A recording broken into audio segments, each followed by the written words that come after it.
किस्सा है एक शहर दा। उस शहर दे विच नवाब साहब दे घर अग लग गई। नवाब साहब दे घर वाले बाहर नूं दौड़े। नवाब साहब दे नौकर भी दौड़े, पर नवाब साहब बिल्कुल ना दौड़े। नवाब साहब दे नौकर बोले, नवाब साहब दौड़दे क्यों नहीं, घर विच अग लग गई। नवाब साहब बोले, हम अपनी चाल नहीं छोड़ते।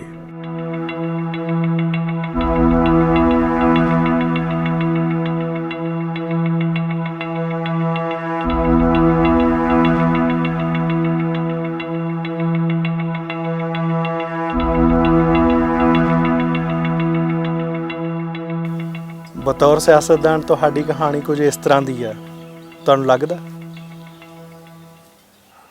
ਗੱਲ ਇਹ ਹੈ ਵੀ ਜਿਸ ਕਿਸਮ ਦੇ ਸਾਂਚੇ 'ਚ ਅਸੀਂ ਢਲੇ ਹਾਂ ਜਾਂ ਜਿਸ ਕਿਸਮ ਦੀ ਸਾਡੀ ਅਪਬ੍ਰਿੰਗਿੰਗ ਹੈ ਜਾਂ ਜੋ ਕੁਝ ਸਾਨੂੰ ਵਿਰਾਸਤ ਵਿੱਚ ਆਪਣੇ ਪਿਤਰਾਂ ਪਾਸੋਂ ਸਿੱਖਿਆ ਮਿਲੀ ਹੈ, ਉਹਦੇ 'ਚ ਸਮਝੌਤੇ ਬਹੁਤ ਘੱਟ ਨੇ ਅਤੇ ਕਸ਼ਮਕਸ਼ ਜ਼ਿਆਦਾ ਹੈ। ਬੜੀ ਸਖਤ ਕਸ਼ਮਕਸ਼ ਦੀ ਜ਼ਿੰਦਗੀ ਹੈ ਅਤੇ ਦਾਮਨ ਸੱਚ ਦਾ ਫੜੀ ਰੱਖਿਆ, ਕੋਸ਼ਿਸ਼ ਕੀਤੀ ਹੈ ਕਿ ਸੱਚ ਦਾ ਦਾਮਨ ਸਾਡੇ ਹੱਥੋਂ ਨਾ ਖੁੱਸੇ ਅਤੇ ਨਤੀਜੇ ਭਾਵੇਂ ਕੋਈ ਵੀ ਹੋਣ, ਨਤੀਜਿਆਂ ਦੀ ਕਦੇ ਜ਼ਿੰਦਗੀ 'ਚ ਬਹੁਤੀ ਪਰਵਾਹ ਨਹੀਂ ਕੀਤੀ, ਚਾਲ ਆਪਣੀ ਚੱਲੇ ਹਾਂ। ਇਹ ਪਿੰਡ ਤੁਹਾਡਾ ਜੱਦੀ ਹੈ, ਕੋਟਲਾ ਭਾਈ ਕੇ ਜੀ, ਜਿੱਥੇ ਤੁਸੀਂ ਰਹਿੰਦੇ ਹੋ, ਜੀ, ਜੀ, ਲੋਕਾਂ ਨੂੰ ਜੀ, ਮਿਲਦੇ ਹੋ ਜੀ। ਤੇ ਕੋਟਲਾ ਭਾਈ ਕੇ ਇਤਿਹਾਸਕ ਪਿੰਡ ਆ? ਹਾਂਜੀ, ਇਹ ਇਤਿਹਾਸਕ ਪਿੰਡ ਹੈ। ਸਾਡਾ ਜਿਹੜਾ ਪਿੱਛਾ ਹੈਗਾ ਉਹ ਬਠਿੰਡੇ ਦੇ ਇਲਾਕੇ ਦਾ, ਦਮਦਮਾ ਸਾਹਿਬ ਦੇ ਆਲੇ ਦੁਆਲੇ ਦਾ। ਓਕੇ। ਜਦੋਂ 10 ਪਾਤਸ਼ਾਹ ਵਜ਼ੀਰ ਦਮਦਮਾ ਸਾਹਿਬ ਦੀ ਧਰਤੀ 'ਤੇ ਕਾਫੀ ਲੰਮਾ ਸਮਾਂ ਰਹੇ, ਉਦੋਂ ਸਾਡੇ ਵੱਡੇ ਵਡੇਰੇ ਜਿਹੜੇ ਸੀ ਉਹ ਮਹਾਰਾਜ ਦੇ ਪੈਰੋਕਾਰ ਸੀ ਔਰ ਉਦੋਂ ਹੀ ਉਹਨਾਂ ਦੇ ਚਰਨਾਂ ਵਿੱਚ ਜੁੜੇ ਉਹ, ਅਤੇ ਉਸ ਵੇਲੇ ਤੋਂ ਲੈ ਕੇ ਅੱਜ ਤੱਕ ਇਹ ਸਾਡੀ 9ਵੀਂ 10ਵੀਂ ਪੀੜ੍ਹੀ ਹੈ ਅਤੇ ਅਸੀਂ ਗੁਰੂ ਮਹਾਰਾਜ ਨਾਲ ਜੁੜੇ ਹਾਂ, ਸਿੱਖੀ ਨਾਲ ਜੁੜੇ ਹਾਂ, ਇਤਿਹਾਸ ਨਾਲ ਜੁੜੇ ਹਾਂ। ਔਰ ਜਦੋਂ 10 ਪਾਤਸ਼ਾਹ ਨਾਂਦੇੜ ਸੀਗੇ ਔਰ ਬਾਬਾ ਬੰਦਾ ਸਿੰਘ ਬਹਾਦਰ ਨੂੰ ਉਹਨਾਂ ਨੇ ਸਰਹੰਦ ਵੱਲ ਜ਼ੁਲਮ ਦਾ ਨਾਸ ਕਰਨ ਲਈ ਭੇਜਿਆ, ਅਤੇ ਉਦੋਂ ਉਹਨਾਂ ਨੇ ਆਪਣੇ ਬਹੁਤ ਭਰੋਸੇਯੋਗ ਜਿਹੜੇ ਸਿੰਘ ਸਰਦਾਰ ਸੀ ਉਹਨਾਂ ਦੇ ਨਾਂ ਰੁੱਕ ਕੇ ਲਿਖ ਕੇ ਘੱਲੇ ਸੀ ਕਿ ਤੁਸੀਂ ਬਾਬਾ ਬੰਦਾ ਸਿੰਘ ਬਹਾਦਰ ਦਾ ਸਾਥ ਦਿਓ। ਇਹਨੂੰ ਇੱਕ ਵੱਡੇ ਕਾਰਜ ਦੀ ਜ਼ਿੰਮੇਵਾਰੀ ਸੌਂਪੀ ਹੈ ਅਤੇ ਤੁਸੀਂ ਆਪਣਾ ਬੰਦੇ, ਅਸਲਾ, ਜੋ ਕੁਝ ਵੀ ਹਥਿਆਰ ਬੰਦ ਹੋ ਕੇ ਇਹਦੇ ਨਾਲ ਸ਼ਾਮਲ ਹੋਣਾ ਹੈ। ਇਹ ਵੱਡੀ ਮੁਹਿੰਮ 'ਤੇ ਹੈ ਅਤੇ ਗੁਰੂ ਮਹਾਰਾਜ ਨੇ ਕਿਹਾ ਸੀ ਵੀ ਜੇ ਕੋਈ ਰੁਕੇ 'ਤੇ ਇਤਬਾਰ ਨਾ ਕਰੇ ਤਾਂ ਫਿਰ ਉਹਨੂੰ, ਕਿਉਂਕਿ ਚੱਲਣ ਵੇਲੇ ਮਹਾਰਾਜ ਨੇ ਆਪਣੇ ਪੱਥੇ ਵਿੱਚੋਂ ਉਹਨੂੰ 5 ਤੀਰ ਵੀ ਦਿੱਤੇ ਸਨ। 10 ਪਾਤਸ਼ਾਹ ਹਜ਼ੂਰ ਦੇ ਤੀਰ ਦੀ ਇੱਕ ਵਿਲੱਖਣ ਪਛਾਣ ਸੀ ਕਿ ਹਰੇਕ ਤੀਰ ਦੇ ਨਾਲ 1.25 ਤੋਲਾ ਸੋਨਾ ਹੁੰਦਾ ਸੀ ਅਤੇ ਜਿਹੜੇ ਉਹਨਾਂ ਦੇ ਪੈਰੋਕਾਰ ਸੀ ਉਹਨਾਂ ਨੂੰ ਸਭ ਨੂੰ ਮਹਾਰਾਜ ਦੇ ਤੀਰਾਂ ਦੀ ਪਹਿਚਾਣ ਸੀ। ਉਹਨਾਂ ਨੇ ਕਿਹਾ ਸੀ ਵੀ ਜੇ ਫਿਰ ਵੀ ਕਿਸੇ ਨੂੰ ਇਤਬਾਰ ਨਾ ਆਵੇ ਤਾਂ ਮੇਰਾ ਤੀਰ ਕੱਢ ਕੇ ਵਿਖਾ ਦੇਈਂ, ਅਤੇ ਇਹ ਅਸਹਦ ਲੋੜ ਪਵੇ ਤਾਂ ਤੀਰ ਦਿਖਾਉਣਾ ਜਾਂ ਇਹਨੂੰ ਇਸਤੇਮਾਲ ਕਰਨਾ, ਅਦਰਵਾਈਜ਼ ਆਮ ਨਹੀਂ, ਇਹਦੀ ਨੁਮਾਇਸ਼ ਨਹੀਂ ਕਰਨੀ। ਸੋ ਉਹ ਸਾਡੇ ਪਰਿਵਾਰਾਂ ਨੂੰ ਤਾਂ ਲੋੜ ਹੀ ਨਹੀਂ ਸੀ ਪਈ, ਮਹਾਰਾਜ ਦਾ ਹੁਕਮਨਾਮਾ ਹੀ ਕਾਫੀ ਸੀ, ਉਹਨਾਂ ਦੇ ਦਸਤਖਤ ਸੀਗੇ ਅਤੇ ਇਹ ਫਿਰ ਸਾਡੇ ਵੱਡੇ ਵਡੇਰੇ ਇੱਥੇ ਆ ਕੇ ਚੱਪੜ ਚਿੜੀ ਲੜੇ, ਬੰਦਾ ਬਹਾਦਰ ਦੇ ਨਾਲ ਇਹ ਸਾਰੀ ਸਰਹੰਦ ਜਿਹੜੀ ਹੈ ਫਤਿਹ ਕੀਤੀ। ਬਹੁਤ ਸਾਰੇ ਲੋਕ ਸ਼ਹੀਦ ਵੀ ਹੋ ਗਏ, ਜਿਹੜੇ ਬਚ ਗਏ ਸਰਦਾਰ ਉਹਨਾਂ ਨੂੰ ਬਾਬਾ ਬੰਦਾ ਸਿੰਘ ਬਹਾਦਰ ਇੱਥੋਂ ਜਾਣ ਵੇਲੇ ਇਸ ਇਲਾਕੇ ਦੀ ਸਪੁਰਦਦਾਰੀ ਦੇ ਗਏ ਸੀਗੇ ਅਤੇ ਉਸ ਸਪੁਰਦਦਾਰਾਂ ਦੇ ਤੌਰ 'ਤੇ ਇਹ ਜਿਹੜਾ ਪਿੰਡ ਹੈ ਸਾਡਾ, ਇੱਥੇ ਕੱਚੀ ਗੜੀ ਹੁੰਦੀ ਸੀ ਔਰ ਉਹ ਅਸੀਂ ਦੇਖੀ ਹੈ, ਗੜੀ ਦੀ ਚਾਰ ਦੀਵਾਰੀ ਸਾਡੇ ਵੇਖਦਿਆਂ ਵੇਖਦਿਆਂ ਉਹ ਢਹੀ ਹੈ ਅਤੇ ਇਹ ਕੋਟ ਵੱਜਦਾ ਸੀ, ਭਾਈ ਕਿਆਂ ਦਾ ਕੋਟ ਕਿਲਾ। ਹੌਲੀ ਹੌਲੀ ਫਿਰ ਤਾਂ 300 ਸਾਲ 'ਚੋਂ ਵਿਗੜਦਾ ਕੋਟ ਤੋਂ ਕੋਟਲਾ ਹੋ ਗਿਆ। ਰੈਵਨਿਊ ਰਿਕਾਰਡ 'ਚ ਕੋਟਲਾ ਪਹਿਲਾਂ ਭਾਈ ਕਿਆਂ ਦਾ ਸੀ, ਫਿਰ ਕੋਟਲਾ ਭਾਈ ਕਾ ਹੋ ਗਿਆ। ਸੋ ਇਹਦਾ ਇਤਿਹਾਸ ਹੈ। ਇਹ ਸਰਹੰਦ ਦੀ ਫਤਿਹ ਤੋਂ ਬਾਅਦ ਇਹ ਪਿੰਡ ਜਿਹੜਾ ਹੈਗਾ ਵਜੂਦ 'ਚ ਆਇਆ, ਅਤੇ ਅੱਜ ਉਹ ਸਾਰੇ ਹੀ ਤਕਰੀਬਨ ਇੱਕੋ ਹੀ ਗੋਦ ਦੇ ਸਾਰੇ ਪਰਿਵਾਰ ਇੱਥੇ ਰਹਿੰਦੇ ਨੇ। ਤੁਹਾਨੂੰ ਇੰਟੈਲੈਕਚੁਅਲ ਲੀਡਰ ਮੰਨਿਆ ਜਾਂਦਾ, ਇਸ ਬਾਰੇ ਕਿਸ ਤਰ੍ਹਾਂ ਤੁਸੀਂ ਕੀ ਰੱਖਦੇ ਹੋ ਇਤਫਾਕ, ਜਾਂ ਕੀ ਨਜ਼ਰੀਆ ਰੱਖਦੇ ਹੋ? ਬੜੀ ਮਿਹਰਬਾਨੀ, ਪਰ ਨਹੀਂ, ਮੈਂ ਤਾਂ ਨਹੀਂ ਕਦੇ ਐਸਾ ਮਹਿਸੂਸ ਕੀਤਾ ਕਿ ਮੈਂ ਕੋਈ ਇੰਟੈਲੈਕਚੁਅਲ ਹਾਂ। ਵੈਸੇ ਮੈਂ ਦੇਖਿਆ ਬਹੁਤ ਸਾਰੀਆਂ ਜਥੇਬੰਦੀਆਂ ਮਤਲਬ ਸਿੱਖ ਬੁੱਧੀਜੀਵੀਆਂ ਦੀ ਜਥੇਬੰਦੀ ਜਾਂ ਕੋਈ ਬੁੱਧੀਜੀਵੀ ਫੋਰਮ ਬਣ ਜਾਂਦਾ ਜਾਂ ਹੋਰ, ਮੈਨੂੰ ਉਹ ਬੜਾ ਅਜੀਬ ਲੱਗਦਾ ਹੈ ਵੀ ਕੋਈ ਬੰਦਾ ਖੁਦ ਆਪਣੇ ਆਪ ਨੂੰ ਬੁੱਧੀਜੀਵੀ ਕਵੇ, ਹਾਂਜੀ। ਅਤੇ ਇਸ ਗੱਲ ਨੂੰ ਤਸਲੀਮ ਕਰਨਾ ਬਹੁਤ ਔਖਾ ਹੈ। ਪਰ ਜਿਹੜਾ ਦੂਸਰਾ ਕੋਈ ਰਾਜਨੀਤੀ ਸ਼ਾਸਤਰੀ ਹੈਗਾ ਬੰਦਾ, ਉਹ ਇਹ ਮੰਨਦਾ ਹੈ ਕਿ ਜਿਹੜੀ ਪੋਲਿਟਿਕਸ ਹੈ ਇਸ ਦੌਰ ਦੀ, ਉਹ ਬਦਮਾਸ਼ੀ ਤੇ ਇੰਟੈਲੈਕਚੁਅਲਿਜ਼ਮ ਨਹੀਂ, ਮੈਂ ਤੁਹਾਨੂੰ ਦੱਸਦਾ, ਦੇਖੋ ਇੰਟੈਲੈਕਚੁਅਲ ਆਪਾਂ ਜਿਹੜਾ ਗਿਆਨਵਾਨ ਬੰਦਾ ਬਹੁਤ ਉਹਨੂੰ ਕਹਿ ਸਕਦੇ ਹਾਂ, ਜਿਹਨੇ ਗਿਆਨ ਗ੍ਰਹਿਣ ਕੀਤਾ, ਬਹੁਤ ਜ਼ਿਆਦਾ ਵੈਲ ਰੈਡ ਹੈਗਾ, ਵੈਲ ਟਰੈਵਲਡ ਹੈਗਾ, ਵੈਲ ਲਿਵਡ ਹੈਗਾ। ਪਰ ਮੈਂ ਸਮਝਦਾ ਵੀ ਗਿਆਨ ਦੀ ਕੋਈ ਸੀਮਾ ਨਹੀਂ ਹੈ, ਔਰ ਖ਼ਾਸ ਕਰ ਜਿਸ ਬੰਦੇ ਦਾ ਸਿੱਖਿਜ਼ਮ 'ਚ ਵਿਸ਼ਵਾਸ ਹੈ। ਅਸੀਂ ਤਾਂ ਹਮੇਸ਼ਾ ਹੀ we are in the process of learning. ਕਦੇ ਵੀ ਇਹ ਮਹਿਸੂਸ ਨਹੀਂ ਹੋਇਆ ਕਿ ਅਸੀਂ ਇੰਨਾ ਗਿਆਨ ਗ੍ਰਹਿਣ ਕਰ ਲਿਆ ਅਤੇ ਹੁਣ ਕੋਈ ਭੁੱਖ ਨਹੀਂ ਰਹੀ। ਮੇਰੇ ਮਨ 'ਚ ਤਾਂ ਸਦਾ ਹੀ ਭੁੱਖ ਰਹੀ ਵੱਧ ਤੋਂ ਵੱਧ ਜਾਣਕਾਰੀਆਂ ਪ੍ਰਾਪਤ ਕਰਨ ਦੀ। ਔਰ ਮੈਂ ਬੜਾ ਪਿਆਰਾ ਇੱਕ ਸ਼ੇਰ ਹੈ, ਮੈਨੂੰ ਬੜਾ ਹੀ ਮੇਰਾ ਬੜਾ ਪਸੰਦੀਦਾ ਹੈ। ਕਿਸੇ ਵੱਡੇ ਦਾਨਸ਼ਵਰ ਨੇ ਇਹ ਕਿਹਾ ਸੀ ਕਿ जब जाना तो ये जाना कि हमने कुछ नहीं जाना, जब जाना तो ये जाना कि हमने कुछ नहीं जाना, ये भी जाना एक उम्र गुजर जाने के बाद। ये एहसास भी ਵੱਡੇ ਤੋਂ ਵੱਡੇ ਵਿਦਵਾਨ ਨੂੰ ਉਸ ਵੇਲੇ ਹੁੰਦਾ ਜਦੋਂ ਉਹ ਉਮਰ ਦੇ ਆਖਰੀ ਪੜਾਅ 'ਤੇ ਹੁੰਦਾ ਕਿ ਮੈਂ ਬਹੁਤ ਊਣਾ ਗਿਆਨ ਤੋਂ, ਮੈਂ ਸੱਖਣਾ ਹੈਗਾ। ਇਸ ਲਈ ਗਿਆਨ ਦੀ ਅਭਿਲਾਸ਼ਾ ਜਿਹੜੀ ਹੈ ਉਹ ਮਨੁੱਖ 'ਚ ਕਦੇ ਮਰਨੀ ਨਹੀਂ ਚਾਹੀਦੀ, ਕਿਉਂਕਿ ਗਿਆਨ ਦਾ ਮਤਲਬ ਇੰਨਾ ਵੱਡਾ ਸਮੁੰਦਰ ਹੈਗਾ, ਇਹ ਅਥਾਹ ਅਸਗਾਹ ਹੈ ਸਾਰਾ ਕੁਛ। ਸੋ ਗੱਲ ਆਪਾਂ ਮੇਰਾ ਖਿਆਲ ਹੈ ਇਲਮ ਤੋਂ ਛੇੜੀ ਸੀਗੀ, ਇੰਟੈਲੈਕਟ ਤੋਂ ਛੇੜੀ ਸੀ ਅਤੇ ਸਿੱਖ ਤੋਂ ਛੇੜੀ ਸੀ। ਮੈਂ ਸਮਝਦਾ ਬਈ ਜਿਹੜਾ ਵੀ ਮਨੁੱਖ ਗੁਰੂ ਸਾਹਿਬਾਨ 'ਚ ਵਿਸ਼ਵਾਸ ਰੱਖਦਾ ਹੈ, ਗੁਰੂ ਗ੍ਰੰਥ ਸਾਹਿਬ 'ਚ ਵਿਸ਼ਵਾਸ ਰੱਖਦਾ ਹੈ, ਉਹਨੂੰ ਇਹ ਕਦੇ ਨਹੀਂ ਕਲੇਮ ਕਰਨਾ ਚਾਹੀਦਾ ਕਿ ਮੈਂ ਬੁੱਧੀਜੀਵੀ ਹਾਂ। ਸਮਝ ਗਏ ਨਾ? ਉਹ ਬਹੁਤ ਦੂਰ ਹੈ ਘਰ। ਪਰ ਇੱਕ ਇਹ ਚਰਚਾ ਤੇ ਹੈ, ਸਟੀਰੀਓਟਾਈਪਡ ਪਰਸੈਪਸ਼ਨ ਕਿਉਂ ਹੈ? ਕਿਉਂ ਕਿਹਾ ਜਾਂਦਾ ਹੈ ਕਿ ਇੱਕ ਇੰਟੈਲੈਕਚੁਅਲ ਬੰਦਾ ਪੋਲਿਟਿਕਸ ਦੇ ਅੰਦਰ ਮਿਸਫਿਟ ਹੈ? ਨਹੀਂ, ਉਹ ਠੀਕ ਹੈ, ਕਿਉਂਕਿ ਜਿਹੜਾ ਬੰਦਾ ਸਹੀ ਮਾਨਿਆਂ 'ਚ ਕੁਝ ਗਿਆਨ ਰੱਖਦਾ ਹੈ।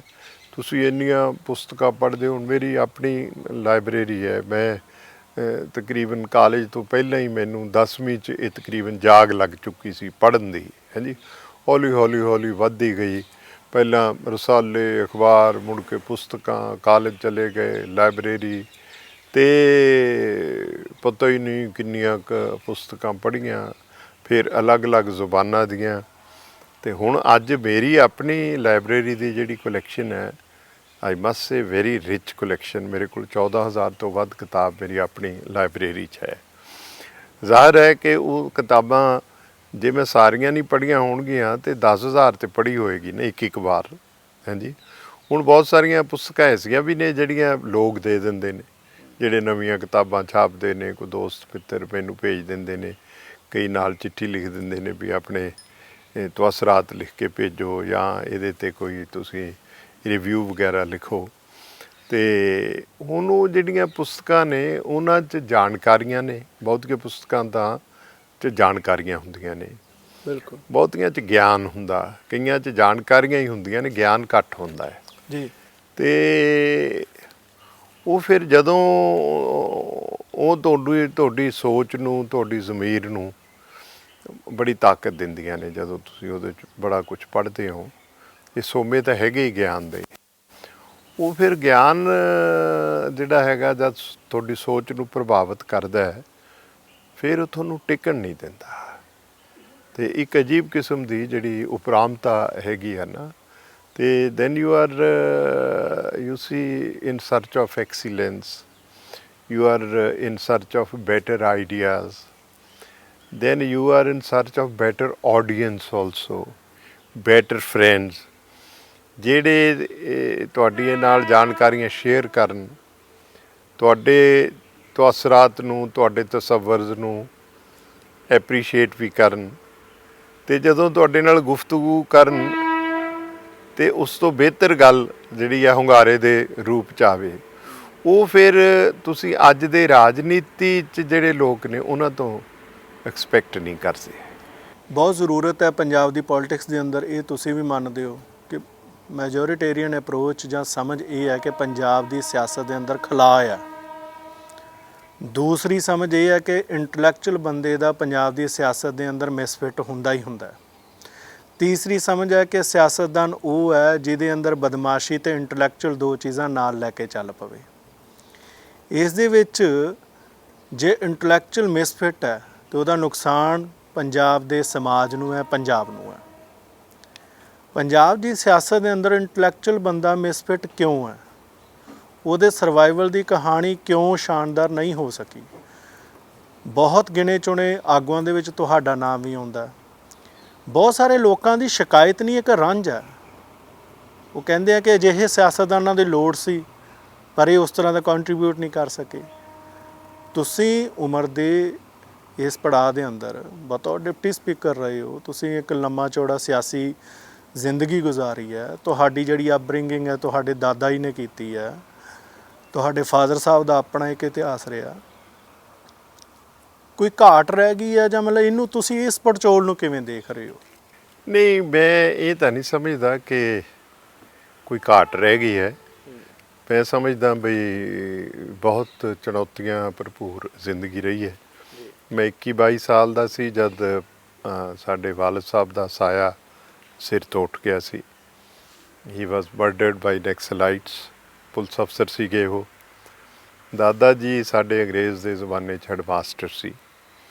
ਆਹ ਸਾਡਾ ਸਰਹੰਦ ਦਾ ਇਲਾਕਾ, ਪੁਰਾਣੇ ਜਿਹੜੇ ਲੋਕ ਮੇਰੇ ਪਿਤਾ ਜੀ ਦੇ ਹਾਣੀ ਜਾਂ ਉਹਨਾਂ ਦੀ ਉਮਰ ਦੇ ਲੋਕ ਸੀ, ਉਹ ਸਾਰੇ ਉਹਨਾਂ ਕੋਲੋਂ ਪੜ੍ਹੇ ਹੋਏ ਸੀ। ਅਤੇ ਮੈਂ ਵੀ ਉਰਦੂ, ਫਾਰਸੀ ਜਿਹੜੀ ਅਕਸਰ ਮੇਰੀ ਗੁਫ਼ਤਗੂ 'ਚ ਵੀ ਆ ਜਾਂਦੀ ਹੈ, ਮੇਰੀਆਂ ਲਿਖਤਾਂ 'ਚ ਆ ਜਾਂਦੀ ਹੈ, ਇਹ ਸਾਰੀ ਮੈਨੂੰ ਉਹਨਾਂ ਦੀ ਸੰਗਤ 'ਚੋਂ, ਉਹਨਾਂ ਦੀ ਜ਼ੁਬਾਨ 'ਚੋਂ ਬਹੁਤ ਕੁਛ ਮੈਂ ਸਿੱਖਿਆ ਹੈਗਾ। ਔਰ ਉਹਨਾਂ ਦਾ ਜੀਵਨ ਬੜਾ ਸਾਦਾ ਸੀ ਅਤੇ ਨਹਾਇਤ ਨੇਕ ਔਰ ਸ਼ਰੀਫ ਕਿਸਮ ਦੇ ਇਨਸਾਨ ਸੀ। ਇਹੀ ਸਾਰਾ ਕੁਛ ਮੇਰੇ ਪਿਤਾ ਜੀ ਦੇ ਜੀਵਨ 'ਚੋਂ ਰਿਫਲੈਕਟ ਕਰਦਾ ਸੀ। ਇਸ ਕਰਕੇ ਸਾਦਗੀ ਔਰ ਇਮਾਨਦਾਰੀ, ਇਹ ਦੋ ਚੀਜ਼ਾਂ, ਔਰ ਸਿੱਖੀ ਨਾਲ ਜੁੜੇ ਰਹਿਣਾ, ਸ਼ਬਦ ਨਾਲ ਜੁੜੇ ਰਹਿਣਾ। ਪਾਠ ਸਾਡੇ ਘਰ ਦੀ ਇਹ ਟਰਡੀਸ਼ਨ ਸੀ ਕਿ ਸੁਬਾਹ ਸ਼ਾਮ ਸਭ ਨੇ ਪਾਠ ਕਰਨਾ ਜਪਜੀ ਸਾਹਿਬ ਦਾ। ਸ਼ਾਮ ਦੀ ਰਹਿਰਾਸ ਸਾਹਿਬ ਦਾ ਪਾਠ ਅਸੀਂ ਇਕੱਠੇ ਸਾਰੇ ਪਰਿਵਾਰ ਨੇ ਬਹਿ ਕੇ ਕਰਨਾ, ਅਰਦਾਸ ਕਰਨੀ ਹੈ ਬਾਕਾਇਦਾ। ਉਸ ਤੋਂ ਬਾਅਦ ਲੰਗਰ ਪਾਣੀ ਛਕਣਾ। ਦਿਸ ਵਾਜ਼ ਦੀ ਟਰਡੀਸ਼ਨ। ਅਸੀਂ ਫਤਿਹਗੜ੍ਹ ਸਾਹਿਬ ਦੀ ਉਸ ਸਰਜ਼ਮੀਨ ਦੇ ਬਸ਼ਿੰਦੇ ਹਾਂ ਜਿੱਥੇ ਛੋਟੇ ਸਾਹਿਬਜ਼ਾਦਿਆਂ ਦੀ ਸ਼ਹਾਦਤ ਹੋਈ। ਸਾਡੇ ਘਰ 'ਚ ਉਹਨਾਂ ਦਿਨਾਂ 'ਚ ਜਿਹੜੇ ਸ਼ਹੀਦੀ ਦਿਹਾੜੇ ਨੇ ਸਾਹਿਬਜ਼ਾਦਿਆਂ ਦੇ, ਉਹਨਾਂ ਦਿਨਾਂ ਵਿੱਚ ਅਸੀਂ ਮੰਜਿਆਂ 'ਤੇ ਨਹੀਂ ਸੌਂਦੇ, ਸਾਡੇ ਬਿਸਤਰ ਜ਼ਮੀਨ 'ਤੇ ਹੁੰਦੇ ਨੇ। ਬਿਲਕੁਲ ਸਾਦਾ ਜਿਹੜਾ ਹੈਗਾ ਭੋਜਨ ਤਿਆਰ ਹੁੰਦਾ ਹੈ। ਔਰ ਅਸੀਂ ਉਹ ਜਿਹੜਾ ਵਕਤ ਹੈਗਾ ਉਹ ਨਹਾਇਤ ਸਾਦਗੀ, ਸੰਜੀਦਗੀ ਔਰ ਉਦਾਸੀ ਵਿੱਚ ਗੁਜ਼ਾਰਦੇ ਹਾਂ। ਔਰ ਉਹ ਜਿਹੜੇ ਸ਼ਹੀਦੀ ਦੇ ਮਰਹਲੇ ਨੇ ਉਹ ਮੰਜ਼ਰ ਜਿਹੜੇ ਨੇ ਉਹ ਅਸੀਂ ਆਪਣੇ ਪਿੰਡੇ 'ਤੇ ਹੰਡਾਉਂਦੇ ਹਾਂ।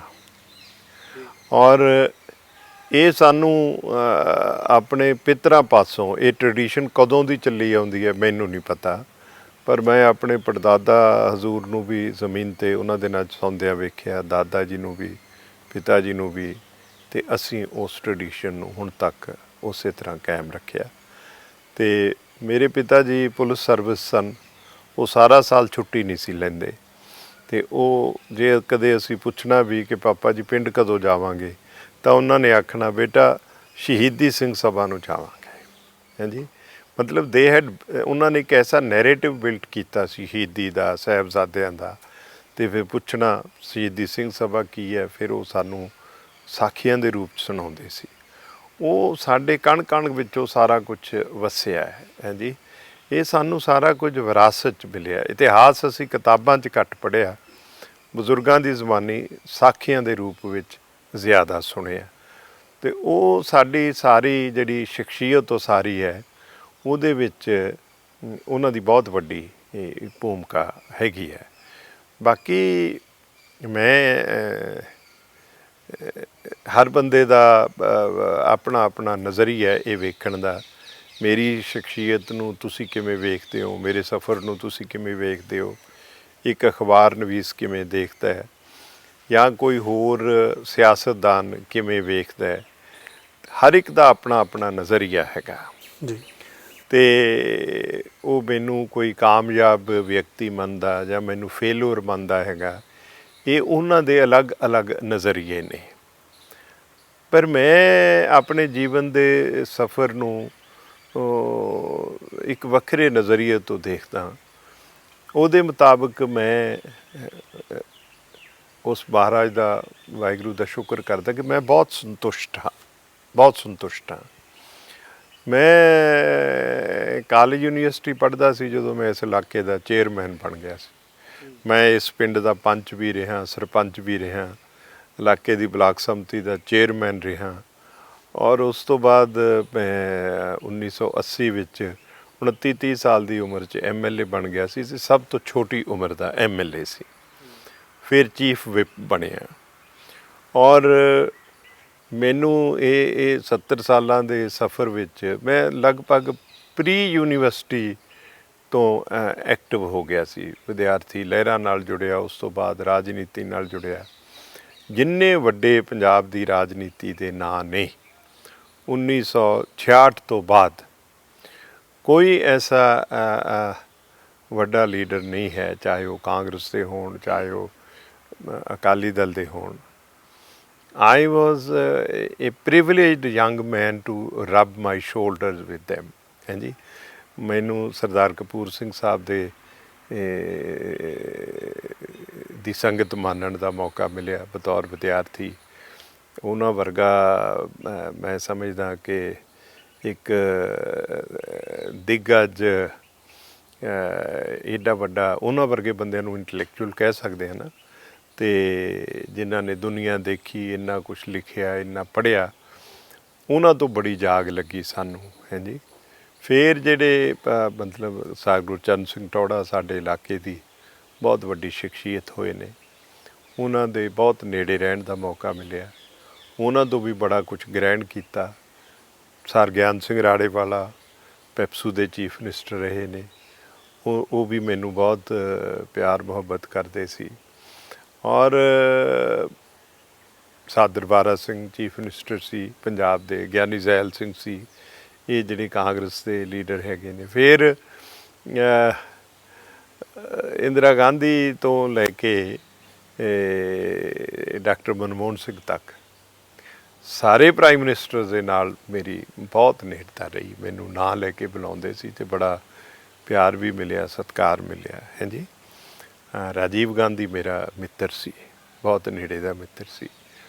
ਡਾਕਟਰ ਮਨਮੋਹਨ ਸਿੰਘ ਨੇ ਬਹੁਤ ਪਿਆਰ ਦਿੱਤਾ ਉਸ ਲੈਵਲ 'ਤੇ। ਫਿਰ ਵਿਸ਼ਵ ਪੱਧਰ 'ਤੇ ਬਹੁਤ ਸਾਰੀਆਂ ਗੋਸ਼ਟੀਆਂ, ਕਾਨਫਰੰਸਿਸ ਵਿੱਚ ਘੁੰਮਣ ਫਿਰਨ, ਸਾਰੀ ਦੁਨੀਆ ਦੇਖਣ ਦਾ ਮੌਕਾ ਮਿਲਿਆ, ਵੱਡੇ ਲੋਕਾਂ ਨੂੰ ਮਿਲਣ ਦਾ ਮੌਕਾ ਮਿਲਿਆ, ਦੁਨੀਆ ਨੂੰ ਦੇਖਣ ਦਾ ਮੌਕਾ ਮਿਲਿਆ। ਜਿੱਥੋਂ ਜੋ ਵੀ ਚੁਗ ਸਕਦੇ ਸੀ ਹਾਂਜੀ ਉਹ ਚੁਗਿਆ ਔਰ ਵਿਜ਼ਡਮ ਦਾ ਚੁਗਿਆ ਦਾਨਾਈ ਦਾ। ਉਸਨੇ ਮੈਂ ਸਮਝਦਾ ਇੱਕ ਜ਼ਿੰਦਗੀ ਨੂੰ ਇੱਕ ਐਸੀ ਸਥਿਰਤਾ ਬਖਸ਼ੀ ਕਿ ਮੈਨੂੰ ਕਦੇ ਕੋਈ ਬਹੁਤੀ ਕਿਸੇ ਗੱਲ ਦੀ ਅੱਚ ਵੀ ਨਹੀਂ ਲੱਗੀ। बड़े लोग मैनू कह देंगे ने, मैनू दुख भी हुंदा कि जी आप उस मकाम पर नहीं पहुँचे जहाँ आपको पहुँचना चाहिए था। हुण मैनू ये नहीं समझ आउंदी भी मुकाम किहड़ा होया, मतलब कि चीफ मिनिस्टर बनन नू लोग मुकाम समझते हैं हैं जी, और जां जीवन जाच नू एक मुकाम समझते हैं। मैं समझदा बई अज तुसी आए हो मेरे जद्दी पिंड आए हो, मेरी पितरी भूमि है, तुसी इंटरव्यू कर रहे हो, बड़े टेढ़े टेढ़े सवाल करके कुरेदना चाਹੁੰਦੇ हो कुछ, ठीक है ना। और कि इन्ना ही काफ़ी नहीं है एक व्यक्ति ਦੀ ਜ਼ਿੰਦਗੀ 'ਚ ਕਿ ਜੇ ਉਹ ਸਮੇਂ ਦੀ ਕੈਨਵਸ 'ਤੇ ਇੱਕ ਛੋਟੀ ਜਿਹੀ ਇਬਾਰਤ ਬਣ ਕੇ ਜੀ ਔਰ ਰਸ਼ੀਦ ਹੋ ਸਕੇ। ਮੇਰਾ ਸਵਾਲ ਇਸ ਬਾਰੇ ਨਹੀਂ ਹੈ ਕਿ ਤੁਸੀਂ ਕੀ ਹਾਸਲ ਕੀਤਾ, ਉਹ ਤਾਂ ਤੁਹਾਡੇ ਨਜ਼ਰੀਏ ਮੁਤਾਬਕ ਜਾਂ ਕਿਸੇ ਦੇ ਵੀ ਨਜ਼ਰੀਏ ਮੁਤਾਬਕ ਉਹ ਸੰਤੁਸ਼ਟੀ ਹੋ ਸਕਦੀ ਹੈ, ਪਰ ਪੰਜਾਬ ਦੀ ਸਿਆਸਤ ਦੇ ਅੰਦਰ ਇੱਕ ਖਲਾਅ ਹੈ। 100 ਸਾਲ ਹੋਣ ਤੋਂ ਬਾਅਦ ਸ਼੍ਰੋਮਣੀ ਅਕਾਲੀ ਦਲ ਦੀ ਪੂਰੀ ਵਿਰਾਸਤ ਸਵਾਲੀਆ ਨਿਸ਼ਾਨਾਂ ਦੇ ਘੇਰੇ 'ਚ ਹੈ। ਕੈਪਟਨ ਅਮਰਿੰਦਰ ਸਿੰਘ ਜਿਹੜੇ ਉਸ ਅੱਤਵਾਦ ਦੇ ਦੌਰ ਦੇ ਅੰਦਰ ਜਿਸ ਤਰ੍ਹਾਂ ਦੀਆਂ ਉਹਨਾਂ ਦੀਆਂ ਸਪੀਚਿਸ ਆਪਾਂ ਤਕਰੀਰਾਂ ਸੁਣ ਰਹੇ ਹਾਂ, ਉਹ ਤਕਰੀਰਾਂ ਤੇ ਹੁਣ 2 ਦਹਾਕਿਆਂ ਬਾਅਦ ਆ ਕੇ ਉਹਨਾਂ ਦੀਆਂ ਤਕਰੀਰਾਂ 'ਚ ਜ਼ਮੀਨ ਅਸਮਾਨ ਦਾ ਫਰਕ ਹੈ। ਅਰਜ਼ ਇਹ ਹੈ ਵੀ ਜਿਹੜੇ ਅੱਜ ਤੋਂ 100 ਸਾਲ ਪਹਿਲਾਂ ਜਿਹੜੇ ਕਿਰਦਾਰ ਰਾਜਨੀਤੀ 'ਚ ਸੀ ਉਹ ਬਹੁਤ ਵੱਡੇ ਕਿਰਦਾਰ ਸੀ, ਉਹਨਾਂ 'ਚ ਈਰਖਾ ਨਹੀਂ ਸੀ, ਉਹਨਾਂ 'ਚ ਵੱਡਾਪਣ ਸੀ, ਉਹ ਵੱਡੀ ਬੁੱਧੀਮਾਨ ਲੋਕ ਸਨ, ਉਹਨਾਂ ਦਾ ਜੀਵਨ ਬੜਾ ਉੱਚਾ ਸੀ। ਇਸ ਕਰਕੇ ਉਹ ਗਰੂਮ ਕਰਦੇ ਸੀ ਲੋਕਾਂ ਨੂੰ, ਲੱਭ ਕੇ ਲਿਆਉਂਦੇ ਸੀ ਔਰ ਉਹਨਾਂ ਨੂੰ ਇੰਟਰੋਡਿਊਸ ਕਰਦੇ ਸੀ, ਉਹਨਾਂ ਨੂੰ ਗਰੂਮ ਕਰਦੇ ਸੀ। ਇਹ ਜਦ ਤੋਂ ਬਾਦਲ ਸਾਹਿਬ ਦਾ ਇੱਕ ਈਰਾ ਸ਼ੁਰੂ ਹੋਇਆ, ਗਰੂਮ ਕਰਨ ਵਾਲਾ ਕੰਮ ਖਤਮ ਹੋ ਗਿਆ ਔਰ ਕੱਦਾਵਰ ਲੀਡਰ ਜਿਹੜੇ ਸੀ ਉਹ ਸਾਜ਼ਿਸ਼ ਦੇ ਅਧੀਨ ਸਾਰੇ ਲਾਂਭੇ ਕਰਤੇ, ਪਰਿਵਾਰਾਂ ਦਾ ਬੋਲਬਾਲਾ ਹੋ ਗਿਆ, ਰਾਜਨੀਤੀ ਜਿਹੜੀ ਸੀ ਉਹ ਕਮਰਸ਼ਲਾਈਜ਼ ਹੋ ਗਈ। ਜਦੋਂ ਕਮਰਸ਼ਲਾਈਜ਼ ਹੋਈ ਫਿਰ ਕ੍ਰਿਮੀਨਲਾਈਜ਼ ਵੀ ਹੋ ਗਈ, ਅਤੇ ਕ੍ਰਿਮੀਨਲਾਈਜ਼ ਕਰਨ ਦੇ ਵਾਸਤੇ ਫਿਰ ਜਿਹੜੇ ਨੇ ਬਾਹੂਬਲ ਵਾਲੇ ਲੋਕ ਜਿਹੜੇ ਨੇ ਉਹ ਪ੍ਰਵੇਸ਼ ਕਰਦੇ ਨੇ, ਗੁੰਡਾਗਰਦੀ ਹੁੰਦੀ ਹੈ, ਮਾਰ ਧਾੜ ਹੁੰਦੀ ਹੈ। ਜਦੋਂ ਇਹ ਸਾਰਾ ਕੁਛ ਦਾ ਬੋਲਬਾਲਾ ਹੋ ਜੇ ਉਹਦੇ 'ਚੋਂ ਸ਼ਰਾਫਤ ਮਨਫੀ ਹੋ ਜਾਂਦੀ ਹੈ, ਇਖਲਾਕ ਮਨਫੀ ਹੋ ਜਾਂਦਾ ਹੈ।